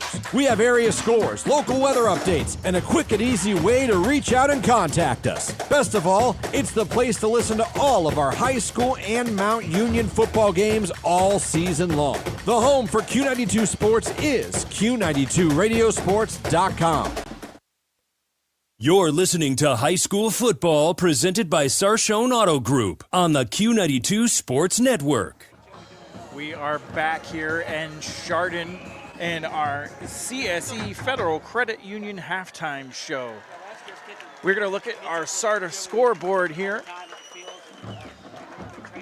And our only other game that we know of that we are covering this evening is Fairless and Sandy Valley. Last score that I have is Fairless 20, Sandy Valley nothing.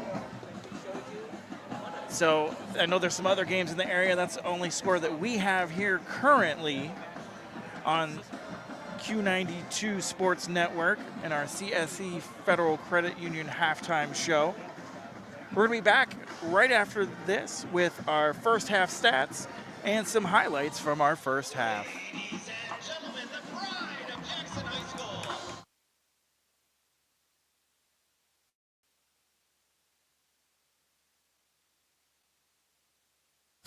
The sports stories you want to talk about, the guests you want to hear from. Get it all on The Sam Berkwin Show. Join the voice of Stark County sports weekdays from 3 to 6 p.m. on AM 1310 WDPN for your ultimate local sports fix. You can also watch the show live daily on Facebook, YouTube, and X. Don't miss The Sam Berkwin Show, weekdays at 3 on AM 1310 WDPN.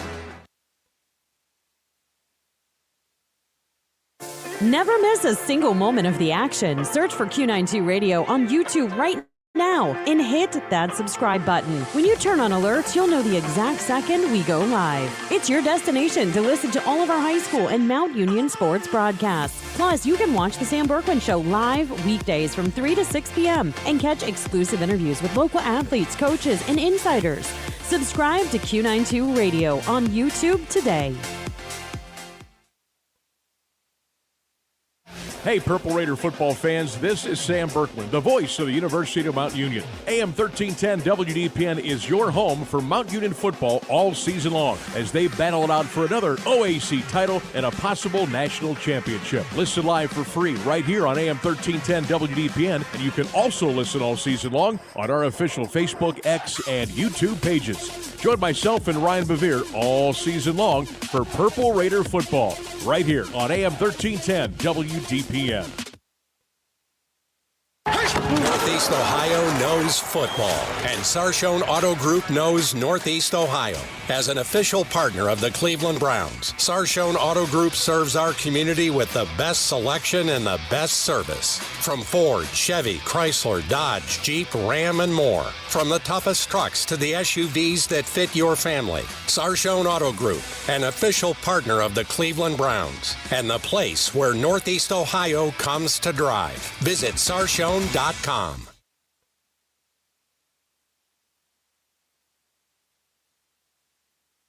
You're listening to High School Football presented by Sarshone Auto Group on the Q92 Sports Network. All right, we are back here in Chardon.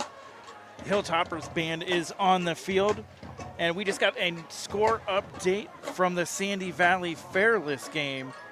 It is Fairless 37, Sandy Valley 6. Another game going on this evening is Conotton Valley 32, Tuscarora Central Catholic 6. And our score here is Chardon 13, Jackson 13. And we're going to take a listen to a couple highlights from some big touchdown plays.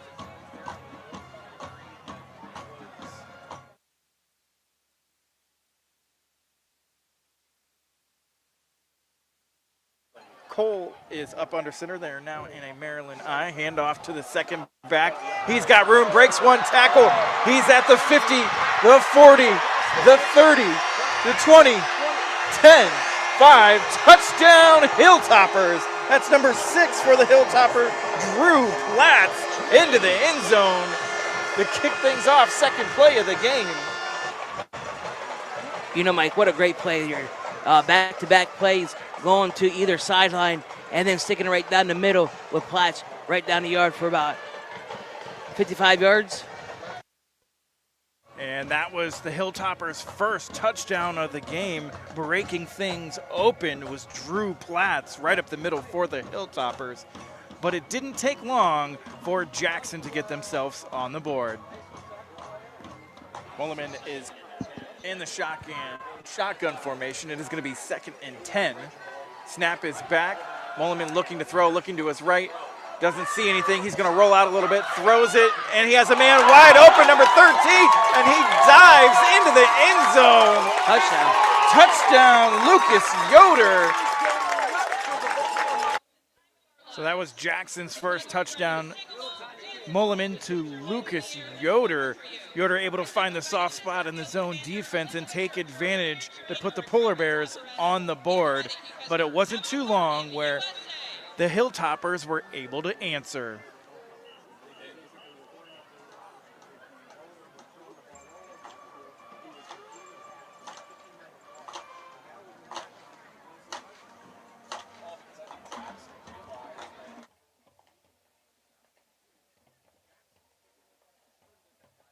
Andrews is under center. Going to hand off to the second back up. He is going to break one tackle, break another tackle. And he is up the field, 50, 40, 30, 20, 10, 5. Touchdown, Chardon. Drew Platts with another big break. Breaking tackles and breaking up field to get into the end zone for the touchdown. And Platts once again answers for the Hilltoppers, able to take it down the field on another big run. A game where both offenses had their moments and then also had moments of struggles. We also saw a huge defensive stand from the Chardon Hilltoppers and a goal line stand where Jackson had 1st and goal, and it ended up being 4th and 17. The Hilltoppers able to stuff Jackson and force them to kick a field goal. Viviano for Jackson has been great with 2 big field goals in the game for the Polar Bears. Ryan, it's been one heck of a first half back and forth. I mean, we've seen offenses making great plays. We've also seen the defense make huge plays and huge stops. Yeah, both teams have done great, making great stops. They've also done well with managing. I mean, we're sitting at, I think, 5 total penalties on both sides of the game. That's not bad for a young, unexperienced Jackson team that only had a few starters returning. and also from Chardon that had even less people coming back. They've done a great job with stopping each other. They've done a great job of getting momentums, and it's been a great half so far. Yeah, and the run game for the Chardon Hilltoppers has set the tone, and they have just gone to it over and over again.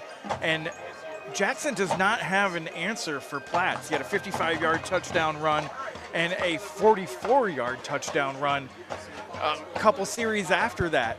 On the other end, Mulliman and the Polar Bears have been able to open up coverages and find some guys, and then it opened up the running game for Maurer, who's able to have a big run here right before halftime to get him on that goal line. Yeah, the Jackson offense has done a great job with marching down the field. Now they have some setbacks. The Chardon defense has done great with stopping them, like you said, marching down the field, and then the Chardon defense stopping a stone wall on that 1 yard line, make sure they didn't score. And we are in for such an exciting second half. You know, it's going to be who's going to bend but not break, I think, for both these teams. And if they can clean up the penalties, you know, Chardon has had some big penalties and some nice drives that have pushed them back, especially, you know, on their third drive of the game where they had a big penalty for 15 yards, and then they got a sack there right at the goal line. So Jackson's defense has done a nice job dialing up blitzes and pressuring Andrew. Yeah, both teams are looking great tonight. It's hard to believe that it's just week one, and this is the kind of performance we're getting out of both programs. Yeah, Jackson has made the long 90-minute drive and have shown out so far here in the first half. Mulliman and Maurer as a combo has just taken control for that Jackson offense. And like we said, Andrew and Platts and Rocco and all those three-headed monster back there. So we are just about here to wrap up our CSE Federal Credit Union halftime show. We'll be back with the second half right after this.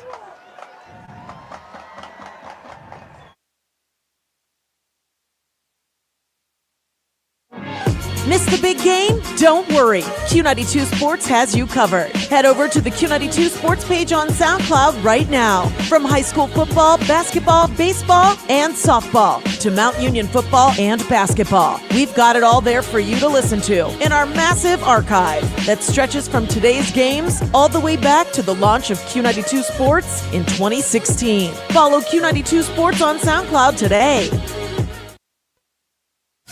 The sports stories you want to talk about, the guests you want to hear from. Get it all on The Sam Berkwin Show. Join the voice of Stark County sports weekdays from 3 to 6 p.m. on AM 1310 WDPN for your ultimate local sports fix. You can also watch the show live daily on Facebook, YouTube, and X. Don't miss The Sam Berkwin Show. Weekdays at 3 on AM 1310 WDPN. Make sure you're following Q92 Sports on social media. We bring you the absolute best in local sports news, live play-by-play action, exclusive player and coach interviews, game day photos, and so much more. Never miss an update. Just search and follow at Q92 Sports across all your favorite platforms and subscribe today. Stay connected to the teams, the games, and the moments that matter most. Q92 Sports, your home for local sports. Hey, Purple Raider football fans, this is Sam Berkwin, the voice of the University of Mount Union. AM 1310 WDPN is your home for Mount Union football all season long as they battle it out for another OAC title and a possible national championship. Listen live for free right here on AM 1310 WDPN, and you can also listen all season long on our official Facebook, X, and YouTube pages. Join myself and Ryan Bevere all season long for Purple Raider football right here on AM 1310 WDPN.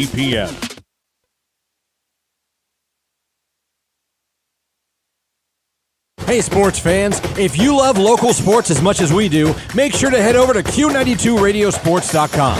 Think of us as your home for local sports news, from high school to college all the way to the pros.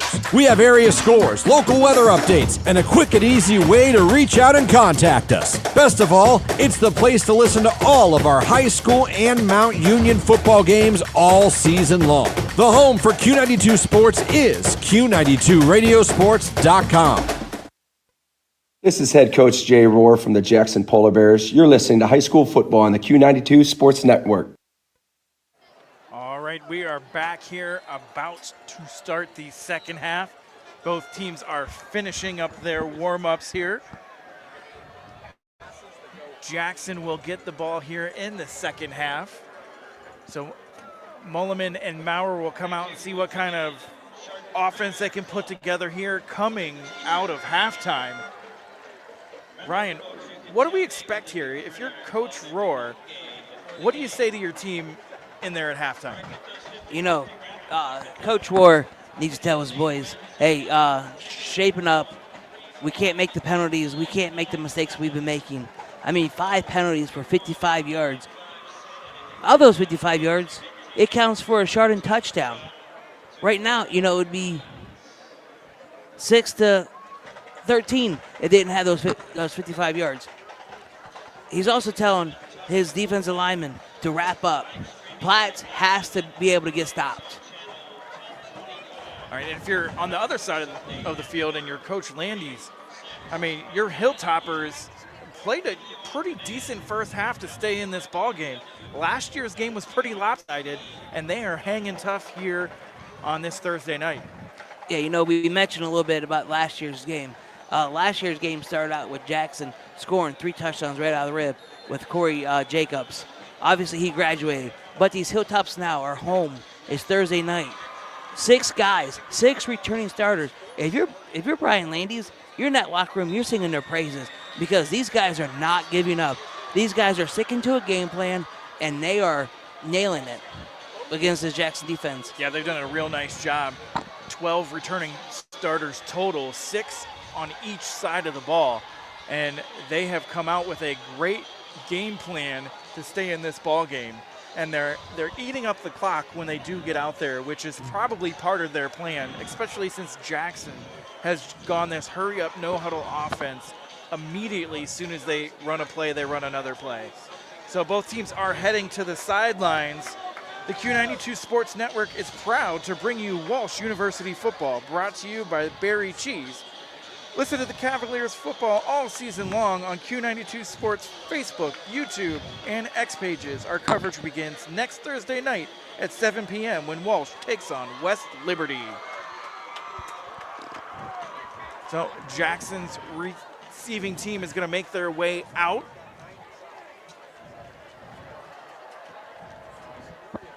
Both teams are making some huddles here, talking things over. It is going to be the third quarter. We are tied 13-13. We have seen one heck of a first half.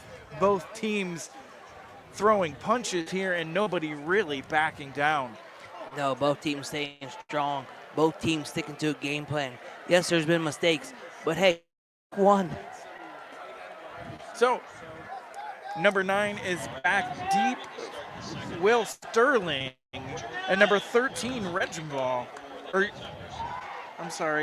Lucas Yoder. They had taken Regenball out of the return team after 2 fumbles that did go their way, but fumbled both returns that he had earlier. Yeah, it's one of the things you don't want to do, though, is my perspective as a coach. When a kid fumbles, the great Vic Whiting told us, hey, you give that ball to that young man again, make him prove himself. So Higham is teeing it up for the Hilltoppers.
right there. Back in shotgun. Mulliman going to throw. It is caught, and they're going to say he caught it. Way to tiptoe in the sidelines by Reginald. Yeah, right now this offense has been nonstop shotgun play. Line up, shotgun play. All the Luke Sheets. Back in shotgun formation again. Mulliman dropping, going to go deep, trying to make separation, and he just overthrows his receiver. Overthrew him about 3 to 4 yards right there. That intended receiver was again. Intended receiver was Louder. We got 3rd and 7, ball in the 43. 10:38 left in the third quarter. Still 13-13. So Mulliman looking to the sidelines to get the play here. 3rd and 7, ball on the 43-yard line. Jackson trying to keep this drive alive. Snap is back, fakes the handoff to Maurer, gonna throw a quick bubble screen. He breaks one tackle, and he just gets the first down. That catch was by number 14 there, Ben Glonner, and he is down on the field with an injury. Yeah, Jackson slowed up there a little bit when they first came out, but then they came rapid fire back in that shotgun formation, just dumping the pass off to whoever was wide open and getting downfield past midfield here. And it was just a cramp. He hopped back up after getting stretched out and made his way to the sidelines. 10:29 here to go in the second quarter. Still a tied ball game. 1st and 10, ball on Chardon's 36-yard line as the Jackson offense makes their way to the line of scrimmage.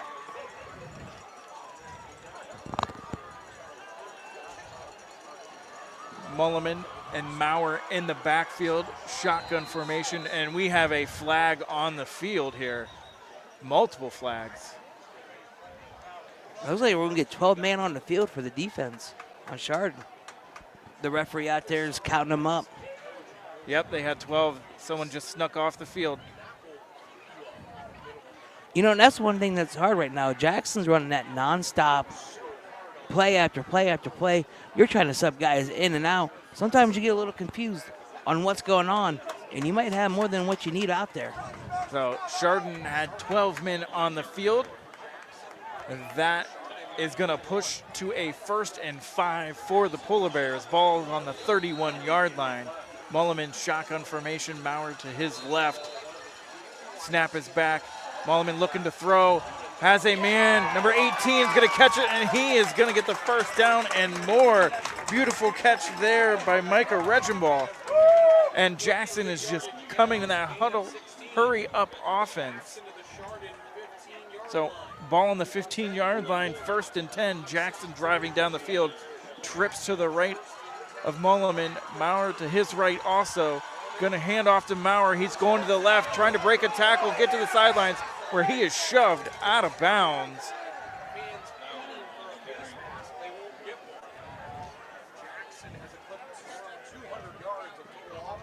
And Jackson just marching down the field here. Ball on the 14-yard line. 2nd and 9. That was a game of 1. Mulliman doing a great job here, racking up 200 yards of offense. Mulliman dropping back, looking to his right, looks to his left, going to roll out right, going for Maurer, and it's just short. Had him at the goal line, but it fell just short. Yeah, if Muller would have ran an in instead of a little out right there, that ball was catchable. All right, so it's going to bring up 3rd and 9, ball on the 14-yard line for the Polar Bears. They're going to go twins to Mulliman's right, twins to his left, Maurer to his right in the backfield. Mulliman looking to the sidelines for that audible. Everybody's looking over. Getting new assignments. Maurer's going to switch to that left-hand side. Snap is back, 3rd and 9, looking to throw. Has a man, number 4, catches it for the touchdown. Beautiful pass right there. Quinn Snyder, tight end, able to find the end zone for the Polar Bears. What a great drive here to start off the second half for the Polar Bears.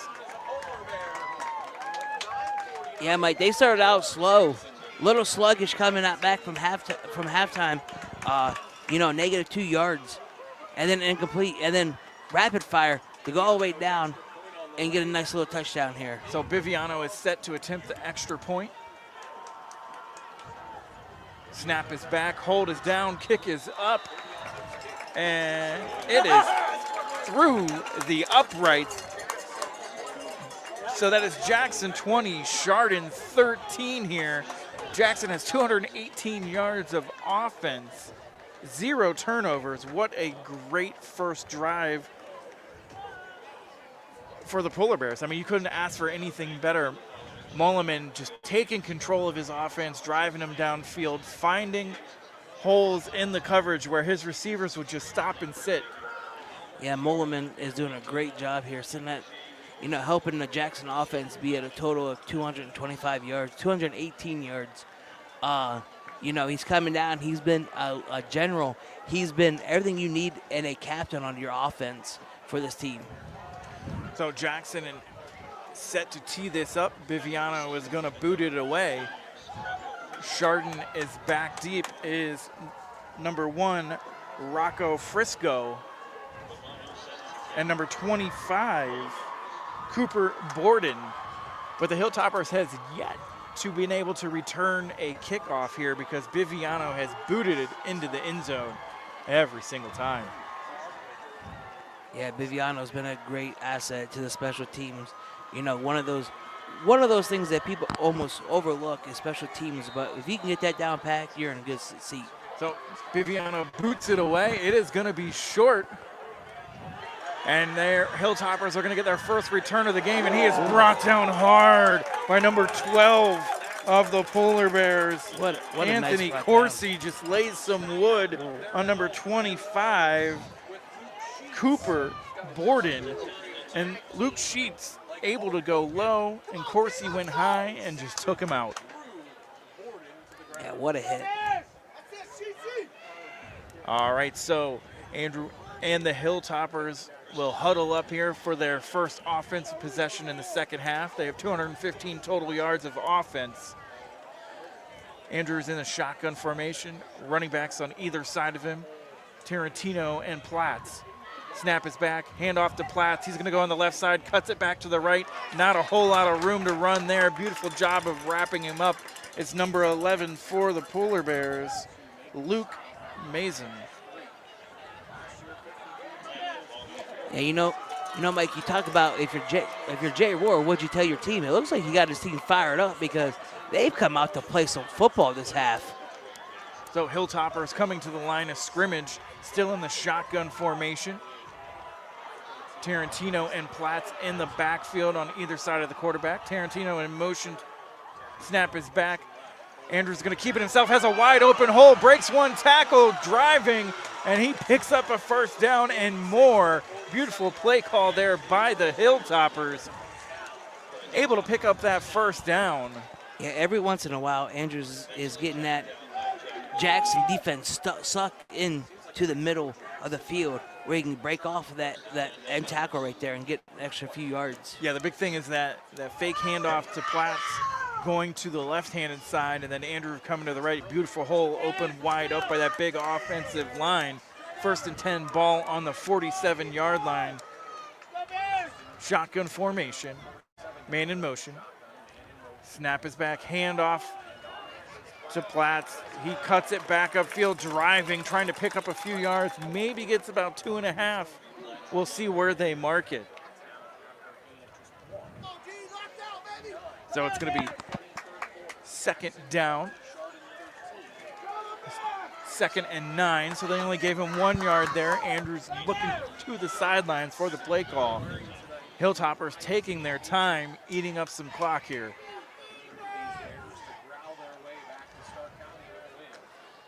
Jackson defense sitting about 8 in the box right now.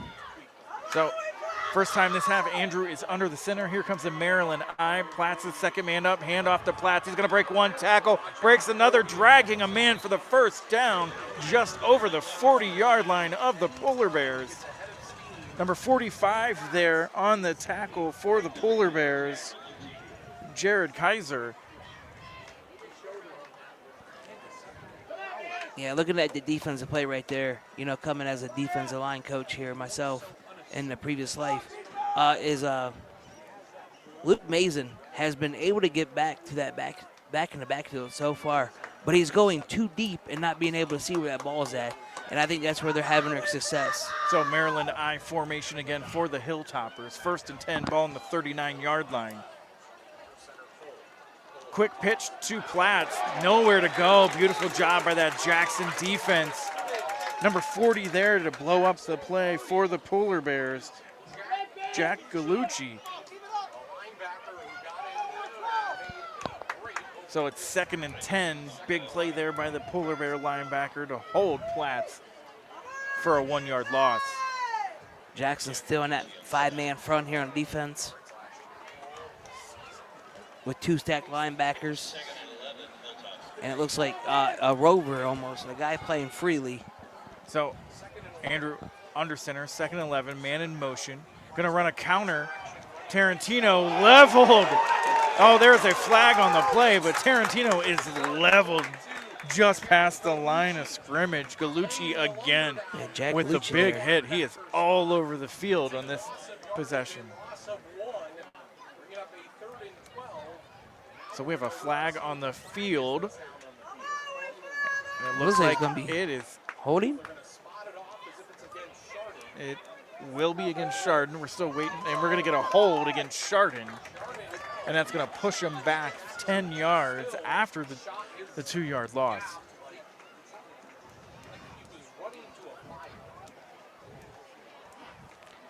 Yeah, we talk about, penalties here. We got to watch those. Special, we're sitting at 5 for Chardon right now with 36 yards in total. So Coach Rohr wants to have a discussion here with the officiating team. Mount Union football on AM 1310 WDPN begins September 5th, 1 o'clock, with a huge Division III matchup as the Purple Raiders take on Wheaton. Catch Mount Union all season long on AM 1310 and AM 1310's Facebook and X pages. Coach Rohr still out here talking over. I wonder if he's. It looks like he's arguing about where the ball is. So both teams have 5 penalties. Jackson has 5 penalties for 55 yards. Chardon has 5 for 36. He is actually, I think Jay Rohr is going to waive the extra yards and take a loss of downs instead. Yep. So Jackson is going to waive off the penalty and decline it. So that's going to bring up 3rd and 11 for Chardon after that big defensive play. So ball is going to be on the 40-yard line. What a moment here, too, for, Jay Rohr's team, his defense, to say, hey, this momentum's in our boat now. So Andrew under center. Man in motion. Going to hand it off to 25. Platts throws a huge block. And he is brought down after about a 3-yard carry.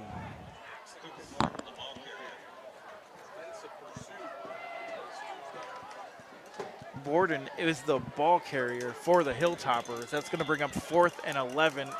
And Higham is out to punt for Chardon.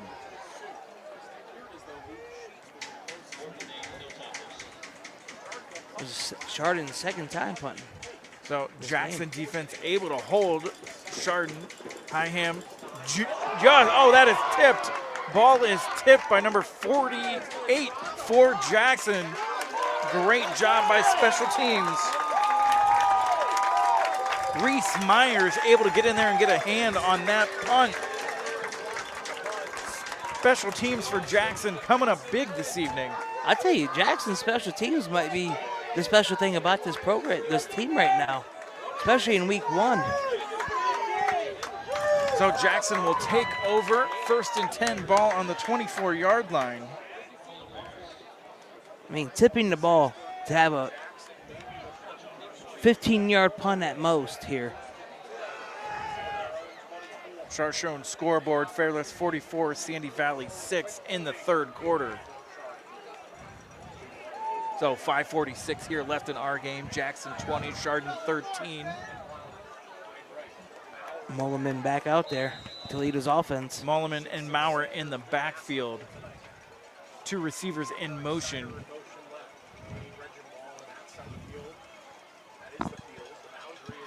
Snap is back. Mulliman looking, pump fakes, has a man wide open on just overthrows him at the sticks. Reginbald was the intended wide receiver. Jackson's doing a nice job of just finding the gap in the coverage and just sitting and waiting for Mulliman to find him. Yeah, and that's one of the things that you get to pick on. Most of Chardon's secondary is sophomores and freshmen, and it is showing right now. So shotgun formation, Maurer to his right. 2nd and 10, fakes the handoff, gonna throw that quick bubble screen out.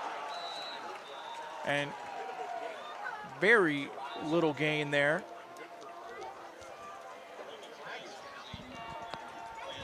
That Snyder was the receiver on that play. As it brings up about a 4-yard reception. Looks like they're marking no gain. Oh. So it's going to be 3rd and 10 here. Interesting. You know, this is going to be a huge stop for the Chardon defense. So it brings up 3rd and 10 on the 20. Oh, there's a flag on the play. They're going to call holding against Jackson. That penalty is declined.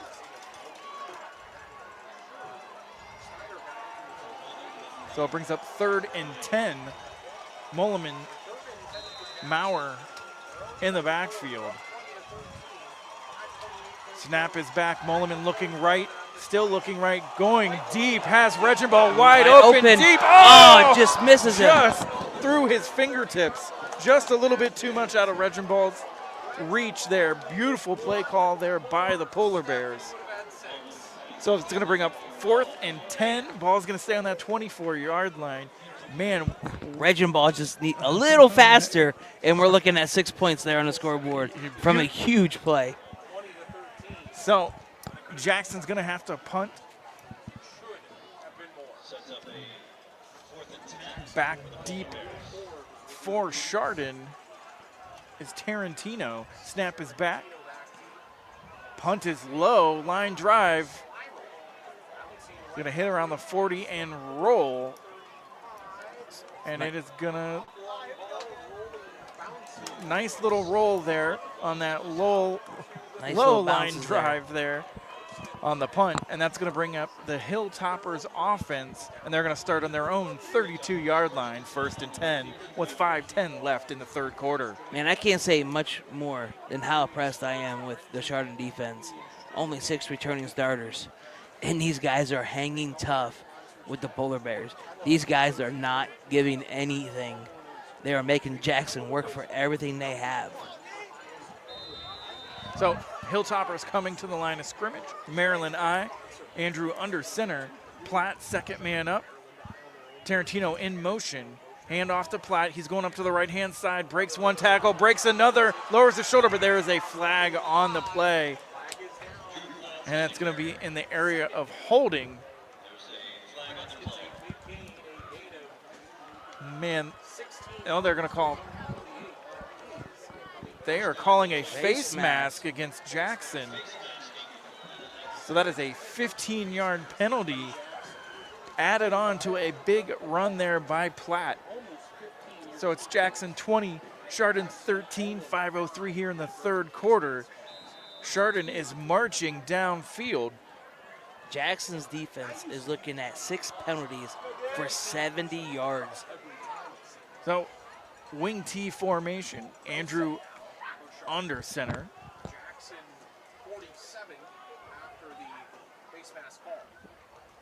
Going to hand it off to Platt up the middle.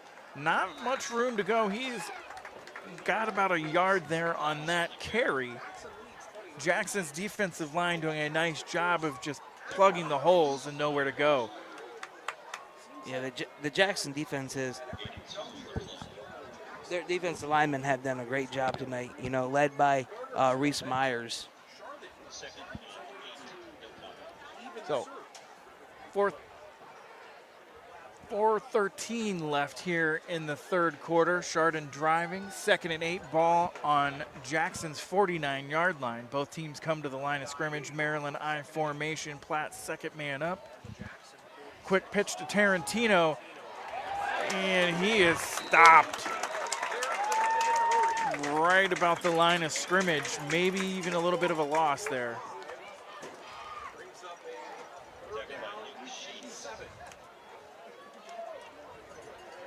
So it's going to bring up a 3rd down and 7 here. So they're giving him a couple yards there.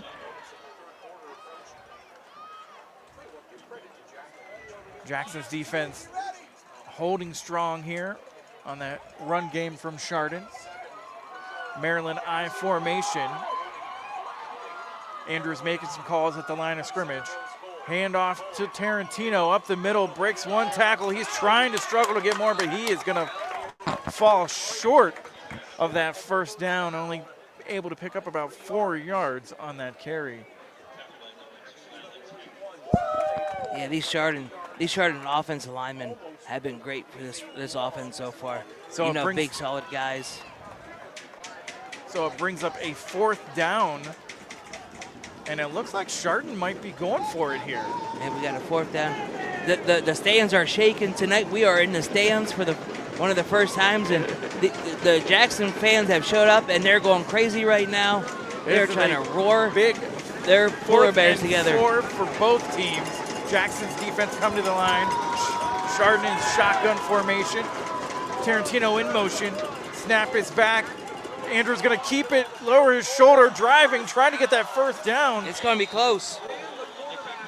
They're giving it to him. Andrew ran the quarterback draw, and they are able to pick up the 4th down on that big 4th and 4 for Chardon Hilltoppers. It's going to bring up 1st and 10, ball on the 35-yard line. Coach Landy's been over there rolling the dice a lot this game, saying, hey, my offense is better than your defense. It's time to put up or shut up on these 4th downs. So Chardon coming to the line of scrimmage, Maryland I formation. Andrews making some changes at the line and reading the defense. Snap is back, going to hand off to Platt. Nice little hole, is going to lower his shoulder, driving, and he picks up about 6 on that run.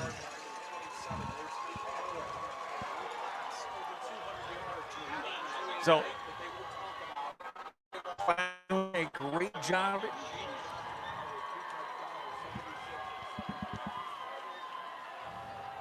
Jackson defense hunched over here a little bit. This is a long drive here for the Hilltoppers, eating the clock up. Chardon coming to the line of scrimmage, Maryland I formation. Andrew snap is back, hand off to the first man up, and he's stopped and met at the line of scrimmage.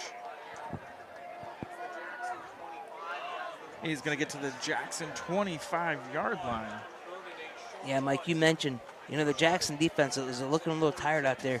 Even though Chardon's not going fast pace, Chardon is still taking their time where they're letting the breath, they're letting the injuries or the cramps or anything build up. Just to slow this defense down just a little bit. Andrew Cole bringing his offense to the line of scrimmage. Maryland I formation once again, 3rd and a short 1. Under center, snap, fakes the handoff to Platts. Nice little counter there. Tarantino able to get the ball right up the middle.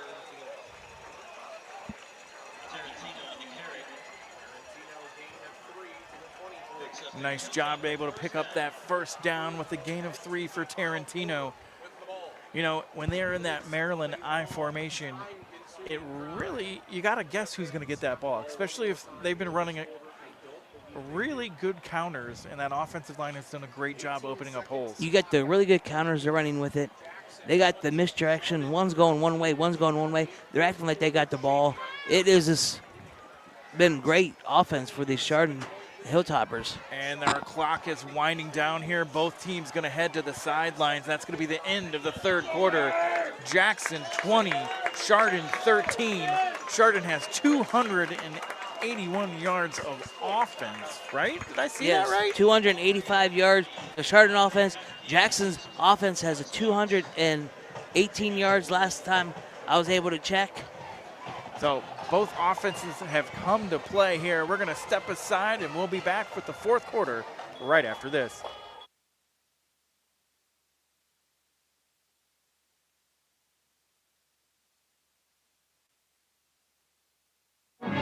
Missed the big game? Don't worry. Q92 Sports has you covered. Head over to the Q92 Sports page on SoundCloud right now. From high school football, basketball, baseball, and softball to Mount Union football and basketball. We've got it all there for you to listen to in our massive archive that stretches from today's games all the way back to the launch of Q92 Sports in 2016. Follow Q92 Sports on SoundCloud today. You're listening to High School Football presented by Sarshone Auto Group on the Q92 Sports Network.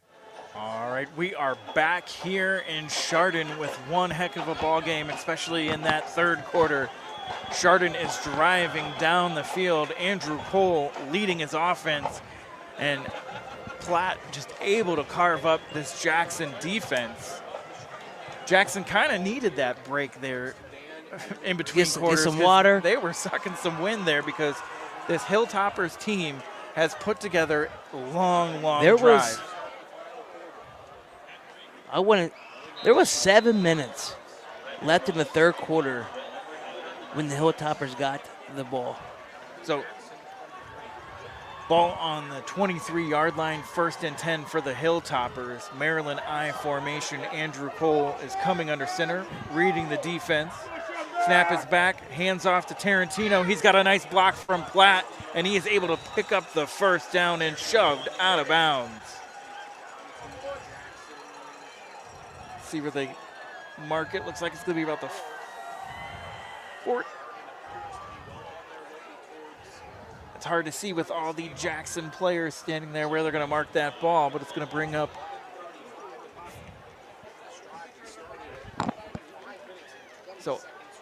Jackson 20, Chardon 13. Chardon is driving down the field. Maryland I formation once again. Chardon knows their bread and butter this evening. They are taking their time getting to the line of scrimmage. Andrew Cole, hands off to Tarantino again, makes the guy miss, gets upfield. There's a fumble. Ball's on the turf. It looks like Jackson has it. That's a Jackson ball. Jackson recovers the fumble from Tarantino. Jackson defense showing up right when they needed it the most. Fumble recovery by number 12, Anthony Corsi, able to pop that ball up. Beautiful job there by the Polar Bear defense. It's going to be 1st and 10 on their own 15-yard line. It's taken 4 quarters to get the first turnover of the ball game. Yeah, Bryson Jeanette coming off to the sideline angry because he wasn't able to get it. But you know what? You did a job when you needed it the most.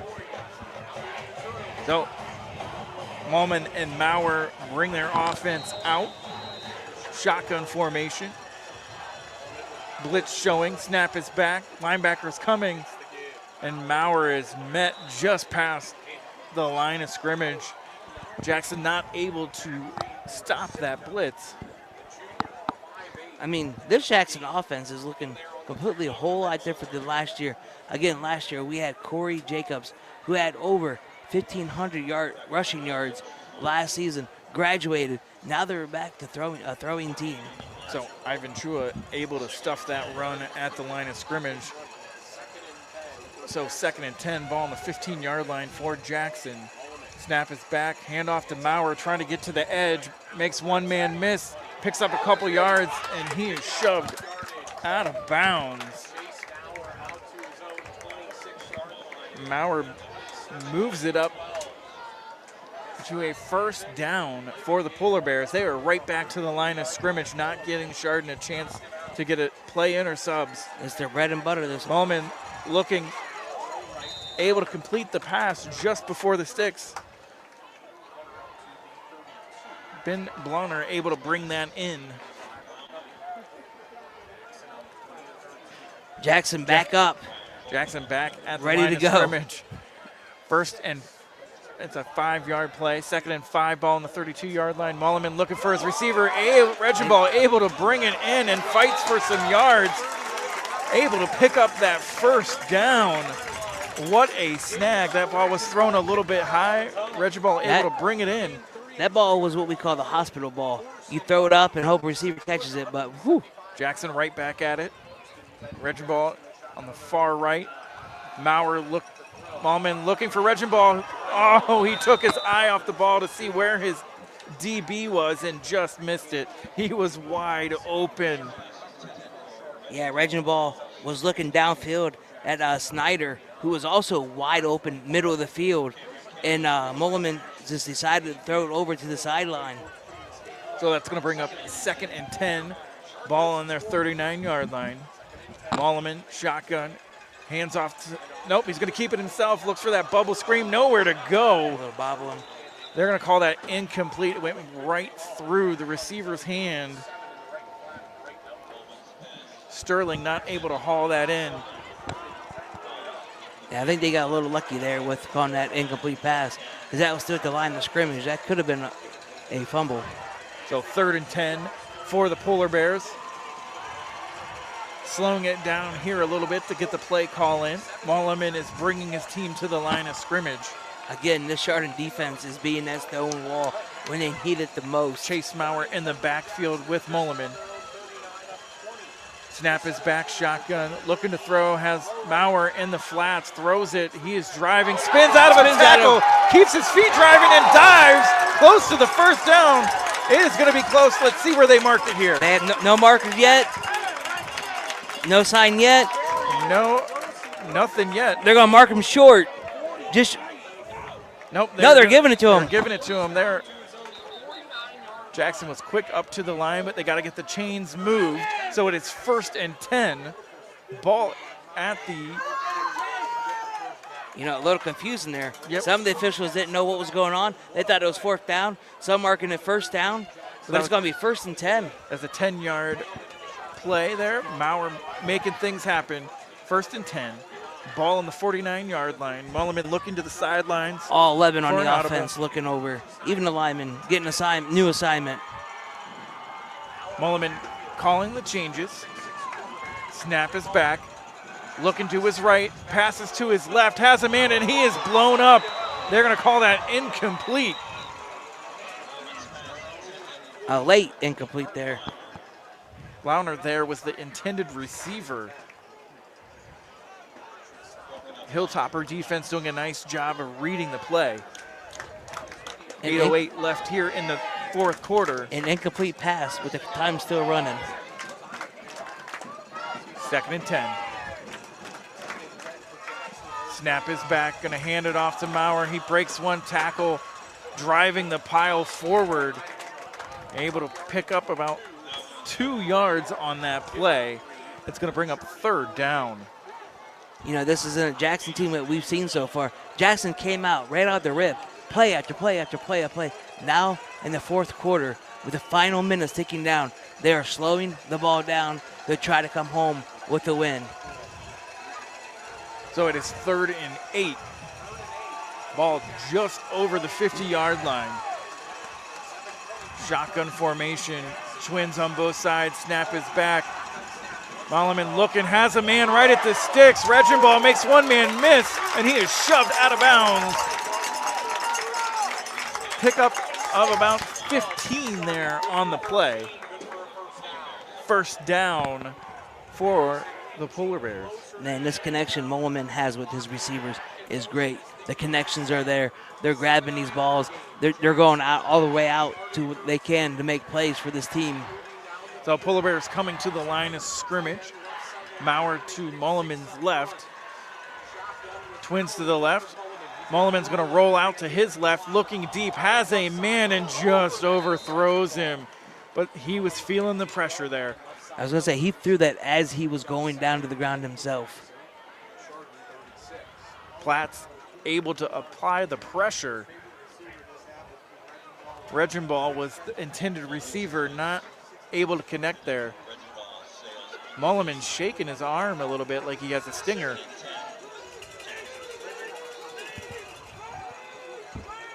Every coach on the sideline here for Jackson's yelling for a player. So to get him a sub in. Second down. Shotgun formation. Maurer to Mulliman's right, twins to the left. Snap, hand off to Maurer, makes one man miss, keeps his feet churning and is driving the pile forward. And he has got 6 on that carry, moves the ball down to the 30-yard line. 6:36 left to go here in the game. Jackson playing their own game of keep away. Yeah, playing keep away, doing a great job with it, slowing down the pace of the game, getting the first downs when they need it, eating up that clock. You know, at one point, Mike, is Chardon wondering when the final dagger's coming. 3rd and 4. Shotgun formation. Maurer behind Mulliman. Hand off to Maurer. He makes one man miss. Gets up the middle of the line. It is going to be close. See where they mark it here. They are calling 4th down. Offense staying out on the field. It is going to be 4th and about 1. We got 4th and inches here. Oh, Chardon jumps. No flag, though. No flag. He did not cross over. No flag. Defensive linemen are allowed to jump. So, shotgun formation. Mulliman looking to the sidelines. Maurer behind him on his left. Twins to the left. Hand off to Maurer. Has a nice little hole and more. Keep chugging. He is driving, and he is brought down about the 10-yard line. Beautiful job by that offensive line of the Polar Bears. Open up a hole for Maurer to get that first down and more. And they are on the 11-yard line. You know, as Jackson's waiting to get in, they're playing. I want to talk about a 90-minute drive for these fans, and these bleachers are full. Nobody wanted to stay home tonight. So, shotgun formation. Maurer to Mulliman's right, twins to his left. Hands off to Maurer again on the right-hand side. Spins out of one tackle, is driving, and he is going to fall. Going to be close. There's no signal yet. No touchdown on the 1. On the 1-yard line. That hurry-up offense. Hand off to Maurer again. He goes off to the right side, and he gets in this time. Polar Bears. So it's 26-13. Chase Maurer putting the Polar Bears on his back and driving down the field. Biviano is coming out to attempt the extra point. Beautiful drive there by the Polar Bears. What a drive. Mixing in that high tempo. Mixing in the slow down. We're going to take our time getting our plays. This Jackson offense is going to be great to see. It's only week 1. So, snap is back, hold is down, kick is up, and it is good through the middle of the uprights. Beautiful drive there by the Polar Bears, able to get 7. Maurer and Mulliman able to make things happen. So this wonderful video scoreboard that they have here just popped up the yards for offense. And Chardon sitting at 286 yards, and the Jackson offense sitting at 289 yards.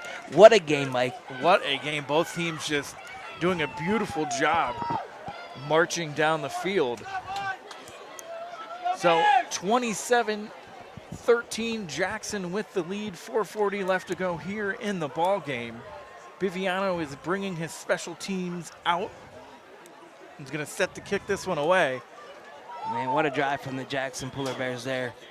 Like I said, taking their time, wasting over 7 minutes of the clock by going down, playing when they needed to, by hurry-upping to get the defense off sides and being able to score. Rocco Francisco is back deep for Chardon. Also, Cooper Borden.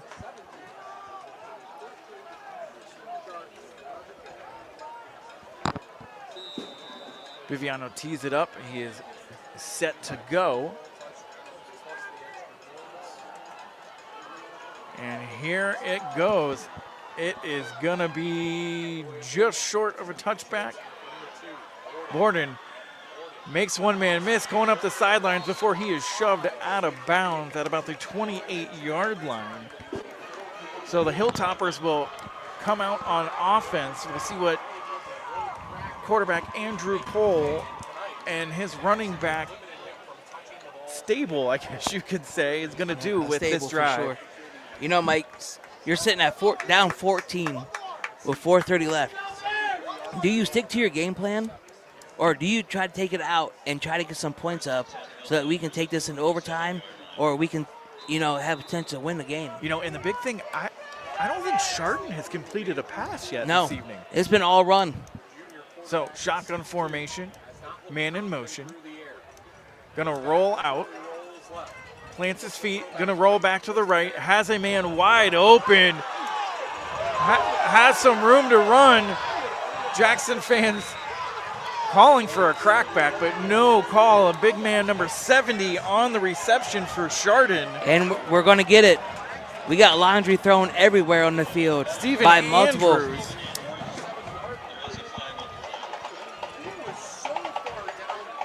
And Jackson's going to get their wish. They are moving the offense back.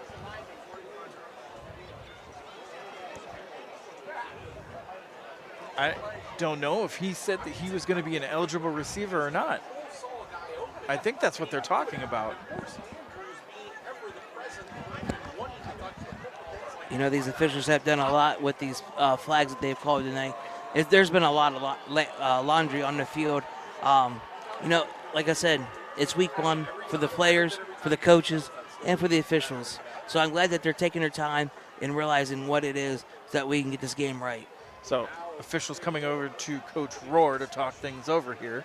4:19 left to go in the fourth quarter. Jackson has the lead, 27-13. It is kind of funny to see an offensive lineman that far downfield, wide open.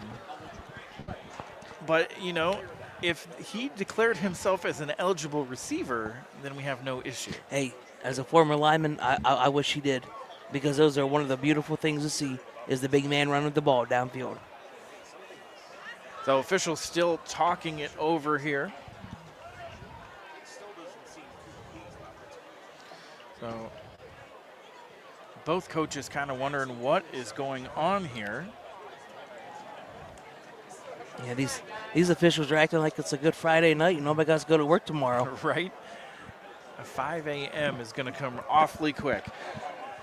So they are going to back Chardon up.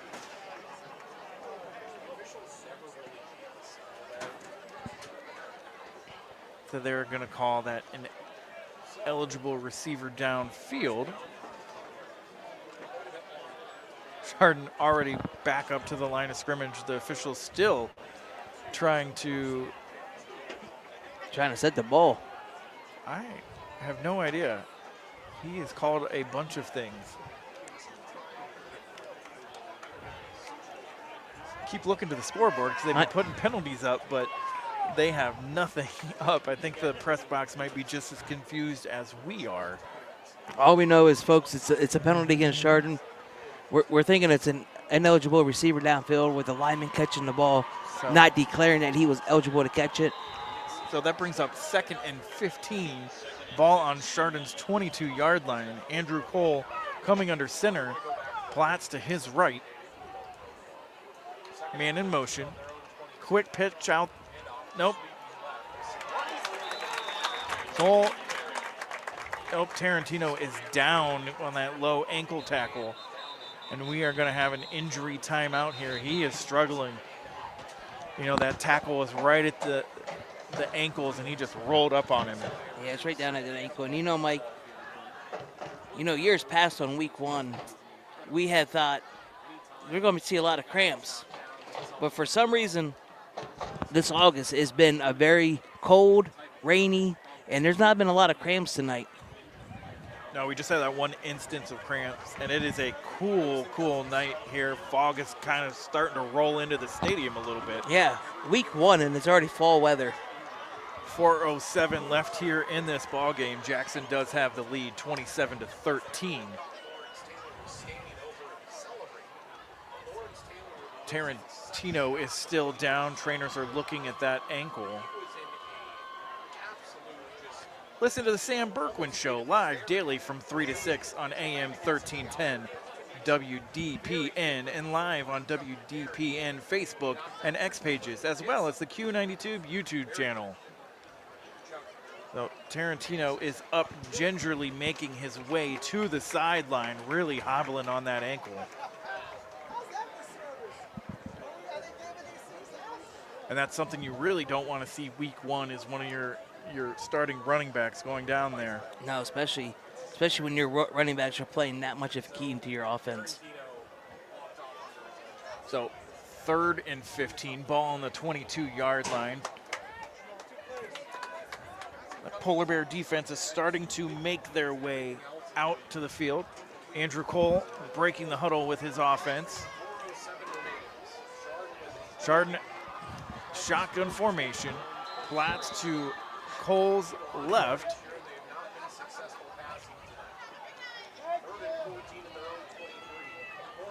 Ball is shotgun, going to hand off, fake the handoff. Andrews looking to throw, has a man, he's able to catch it, makes one man miss. Number 7, the receiver. Shoelace tackle right there. Yep.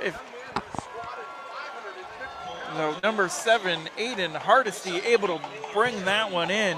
I believe that is Chardon's first reception of the evening. So that's going to bring up a 1st and 10, ball on the 45-yard line of the Hilltoppers.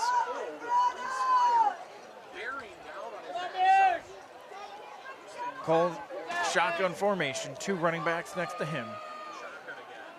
Platts to his right. Cole's going to roll out, looking to throw, doesn't have anything, and just throws it away.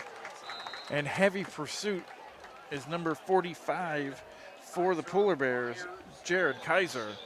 Yeah, that's one of the things right now that Chardon's going to feel the deficit of, is the fact that it's been for 3.5 quarters of running the ball. Now you're going to try to throw. You're not in that rhythm yet. So 3:29 on the clock. 2nd and 10, ball still on the 45-yard line.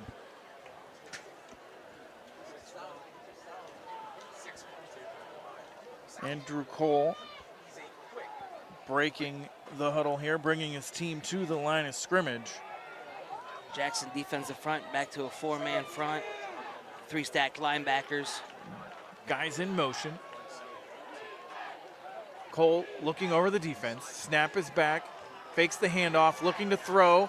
Has a man able to catch it, number 18, right at the sticks, and able to pick up 5 more yards there for the Hilltoppers. Eli Olksek able to haul that one in and pick up the Hilltopper 1st down. And what a perfect window pass that was. That was right in his hands, in between 2 defensive defenders. So it's 1st and 10, 3:10 left here in the ball game. Chardon is driving, ball on Jackson's 41-yard line. Cole in the shotgun, Platts to his right. Man in motion. Snap is back. Cole looking to roll left. Throws across his body, and it's just short of the intended receiver. Intended receiver is number 4, Ivan Chua. So that pass is incomplete, brings up 2nd and 10. 2:52 left here to go in the ball game. Hilltoppers trying to get some more points on the board here in the 4th quarter. Trailing by 14. It's come down to crunch time. What can we do?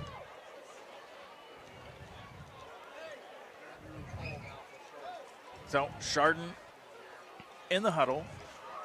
Cole and his offensive teammates break the huddle, head to the line of scrimmage. Jackson defensive front, back to a 3-man. Snap is back. Rolling out to his left, looking to throw. Has a man deep and just overthrows him. There's going to be a flag on the play, though. Looks like that penalty might be on Platts for a crackback. Man, he had him open just out of the reach of his fingertips. So that, again, there is a flag on the play. It is going to back Chardon up here. Coach Ward down there giving his DBs an earful of asking why that receiver was so wide open out there.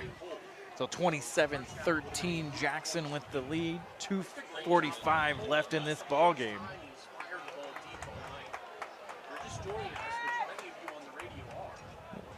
Live for Thursday Night Football, Q92 Sports here. We've seen one heck of a ball game. As the first time Chardon has gone deep all evening. Both teams have 6 penalties. Jackson has 6 for 70 yards. Chardon has 6 for 46. Cole bringing his offense to the line of scrimmage. Platts to his left. Twins to his left. Fakes the handoff to Platts. Has a man wide open and just overthrows him through the hands of number 10. Braden Schultz is the intended receiver. So that brings up 3rd and 20. Ball on their own 49-yard line. You know, it almost makes me wonder, does Chardon start throwing the ball a little too late? Yeah. No, I agree with that, Mike. I think they started too late. Like I said, it's hard when you go 3.5 quarters of not doing it and trying to get in that rhythm of doing it, especially when the game's on the line. So Hilltoppers come to the line of scrimmage. Twins to Cole's left. Platts to his right. Single receiver to the right. Fakes the handoff to Platts. Has a receiver right there, and it's through the hands. Had a man wide open, and it's through the hands of number 25, Cooper Borden. So it's going to bring up 4th and 20. Hilltoppers have to go for it.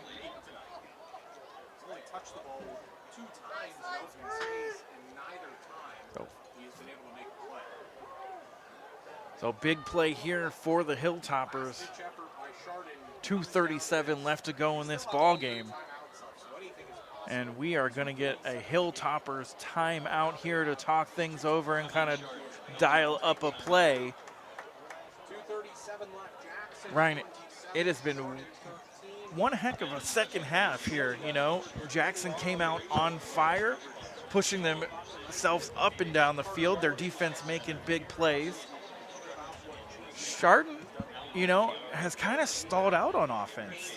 If you look at it, Jackson made some great adjustments at halftime, really started wrapping up Platts. You know, and that's one of the disadvantages of practicing all summer against your guys is you're running this offense and you're running these plays and everything looks great at practice. And then here comes week 1 when you're going against new talent, when you're going against different players and different coaching styles on how they're going to defend it. And, you know, Brian Landy's head coach of the Chardon Hilltoppers, he's talked about, you know, the Chardon team's not rostered like it was back last year. You know, they got a lot of guys out, and it's showing. And the size of the team, the roster's down. You know, 6 starters. It's so we are 2:37 left to go here in our ball game. Jackson is up 27-13. 4th and 20 for the Hilltoppers. Quarterback Andrew Cole brings his offense to the line of scrimmage. Twins to his left, looking to his left. Oh, blitz coming, and he breaks out of the tackle. He's going to take off up the field, has plenty of room to run, and he's going to step out of bounds after picking up that first down. 2nd and 25. Man, beautiful play by Cole there, able to keep the play alive. He was short. Reese Myers. He was short of the first down. Wow. Ran out just before the first down markers. Oh, he is really upset with himself. So, hold on, they're talking it over, actually. Officials are talking it. Oh. Yep, he just stepped out just short of the first down. So big mistake there by Andrew Cole, not realizing where the sticks were, and that's going to bring Jackson's offense out. Man, 322 yards for the Hilltoppers tonight. So Mulliman and Maurer in the backfield, shotgun formation. Mulliman looking to the sidelines.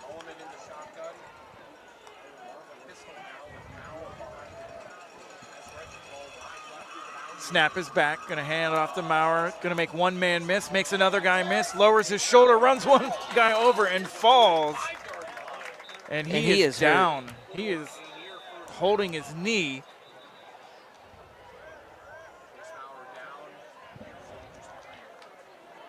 And it looks like it's just a cramp there, thankfully. So 2:20 left here to go in the fourth quarter. Maurer able to eat some time off that clock with a big run. You know, as we look at this injury, you know, I'll say pregame when I was down on that field today, Coach Jay Rohr, he does a really great job of making sure that his players get those electrolytes and they're getting water, even during pregame, just before game. That way you're not getting these cramps, and it's showing. I mean, 2 minutes left in the game, and it's your first cramp of the game. So he is still down, getting stretched out there. We've had a great ball game here by both teams. You know, it's kind of what you expect week one, penalty-wise. I mean, it's going to be sloppy. Week one, you're going to have your mistakes. You're going to have your jitters. You're going to have a little bit of everything playing a factor into the game. And like I said before, earlier in the game, we're playing on a Thursday night. These kids and these coaches, they're used to that Friday night. You know, you lost a night of practice. You lost a day of tackling. You lost a day of this. You lost a day of that to get your craft down packed. And it's showing.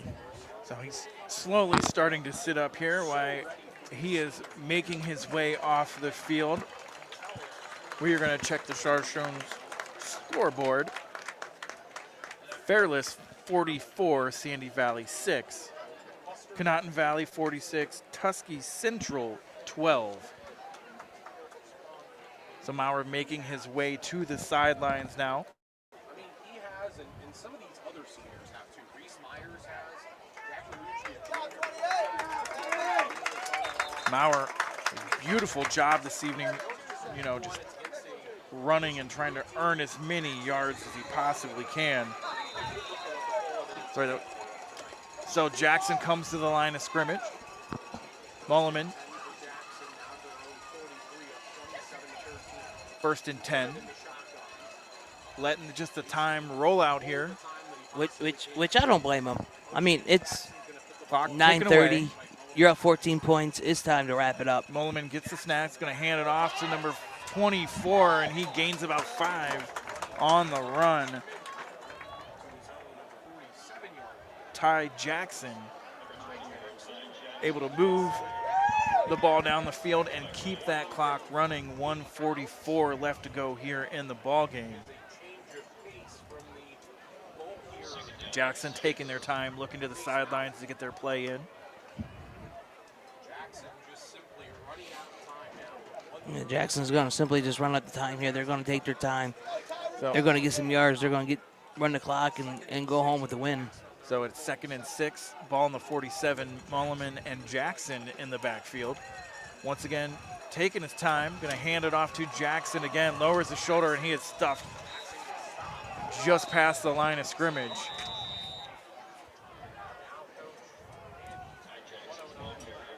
Coach Landis is going to take a timeout here with 1:09 left. So Chardon's going to kind of talk things over here. You know, 1:09 left. Your defense is out on the field. You know Jackson is going to run the ball and run that clock off. You only have one timeout left after this. It's 3rd and 6. Yeah, you know, Mike, we talked about, you know, was it just too late for Chardon to start throwing the ball? I'm going to say the same thing about this timeout situation. Was it just too late? I mean, it's 1:09, down 14 points. Yeah, and you know, Jackson has done a great job of going up tempo and then really slowing it down when they need it.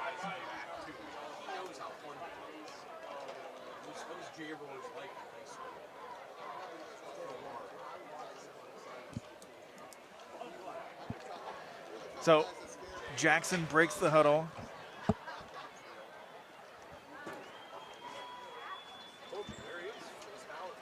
Maurer is making his way back out onto the field.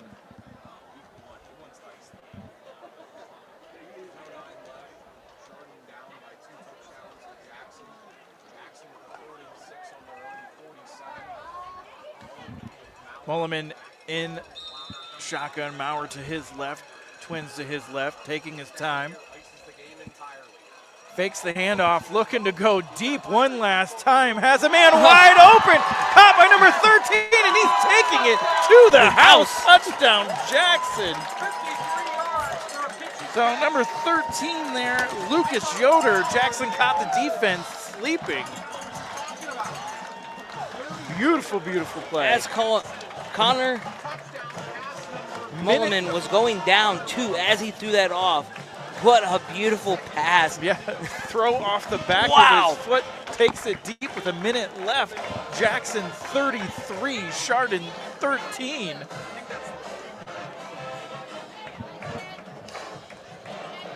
So Biviano is looking for the extra point here.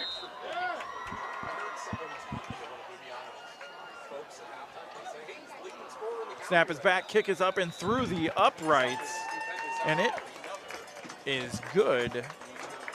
So Jackson 34, Chardon 13. You know, Mike, it's one of those moments when we thought we're all good to go. I was getting ready. I was like, a minute 9 left. I'm going to start backing myself up so I can make sure we go talk to our players and our coaches. And next time I got to pull everything back out because Jackson's coming out on top. You know, and throwing a beautiful pass. Yeah, you know, I bet Chardon thought the same thing. You know, hey, they're just going to run this clock out and move down the field. And then the next thing you know, Mulliman fakes the handoff, throws it off the back of his foot, and finds the end zone. I mean, he finds Lucas Yoder streaking down the middle of the field, able to haul it in and take it to the house. You know, it was a rough start for the Jackson offense, but the more they're gelling together this year, man, they're going to be a fun offense with a great special teams to watch. Yep. So Biviano is going to tee it up here. Back deep is Frisco and number 25, Cooper Borden for the Chardon Hilltoppers. 1 minute left in the ball game. Kick is up, and it is deep, and it'll be a touchback, and Chardon will get the ball on their own 20-yard line with 1 minute left in the ball game.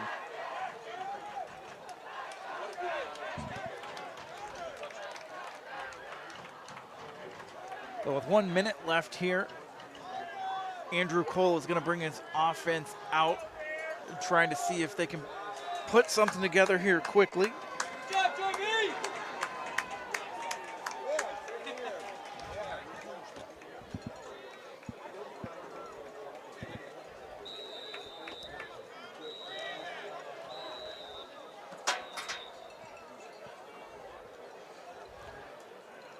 And we have a timeout. Jackson has taken a timeout here with a minute left. 1 minute left. Timeout taken by Jackson. You know, there's 1 minute left. You're up 21. It's more or less, hey, let's take this timeout. Let me get my JV guys in. Let me get some reps in for some reps so I can see them on film and see how they're going to handle under the pressure situations. So some younger guys starting to filter in, like you said, for the Polar Bears. You're seeing some of the upperclassmen making their way out.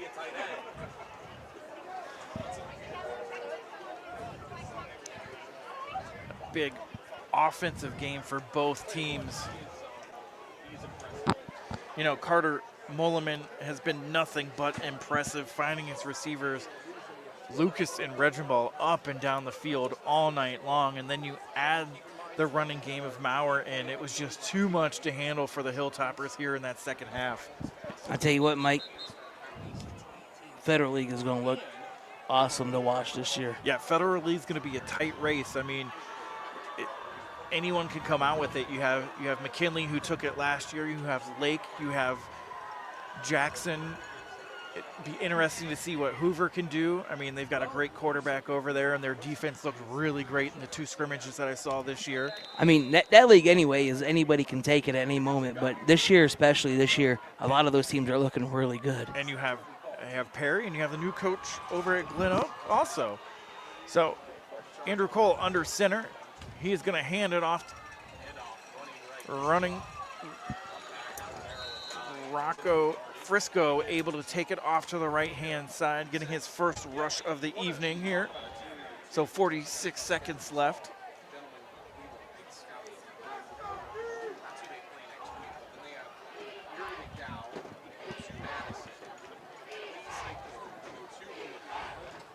So clock runs down 30 seconds here. Don't forget, tomorrow evening is Friday Night Football. We have 7 games on all of our networks, so please make sure you tune in.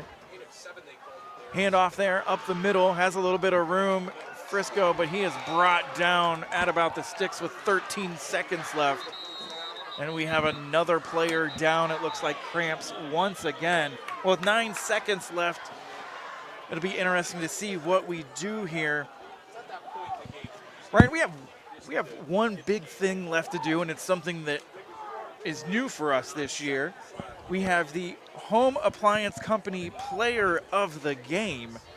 And after that last Jackson series, you know, it really sold it for us. 100%. I know he did nothing but play great, led his team all evening. 280 some yards for week 1. Led his team up and down the field all evening. Our Home Appliance Company Player of the Game is Carter Mulliman, QB for the Jackson Polar Bears.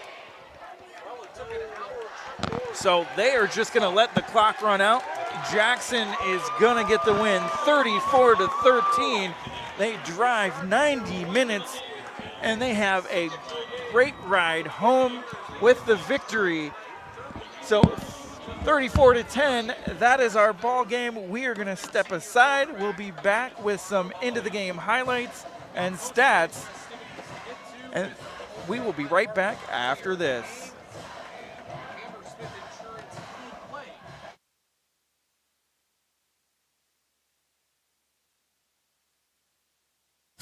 The sports stories you want to talk about, the guests you want to hear from. Get it all on The Sam Berkwin Show. Join the voice of Stark County sports weekdays from 3 to 6 p.m. on AM 1310 WDPN for your ultimate local sports fix. You can also watch the show live daily on Facebook, YouTube, and X. Don't miss The Sam Berkwin Show. Weekdays at 3 on AM 1310 WDPN. This is head coach Jay Rohr from the Jackson Polar Bears. You're listening to high school football on the Q92 Sports Network. All right, we are back here to close things out. What a ball game we saw this evening. Once again, our player of the game, the Home Appliance Company player of the game is Carter Mulliman, quarterback for the Jackson Polar Bears, leading his offense up and down the field all night with 289 yards of offense. Able to throw for 3 touchdowns this evening, finding 3 different receivers on all of those touchdowns. We've had a great opening night here on a Thursday night. We're going to take a look at the SARDA scoreboard here one more time this evening. Our score here is Jackson 27, Chardon 13. Or I'm sorry, Jackson 34, Chardon 13. Fairless 44, Sandy Valley 6. Conotton Valley 46, Tuscarawas Central Catholic 12. Once again, from Chardon Memorial Stadium, my name is Mike Dixon, and we have Ryan Roland here for Q92 Sports. Thank you for tuning in this Thursday night as the Jackson Polar Bears come away victorious 34-13. Have a great evening.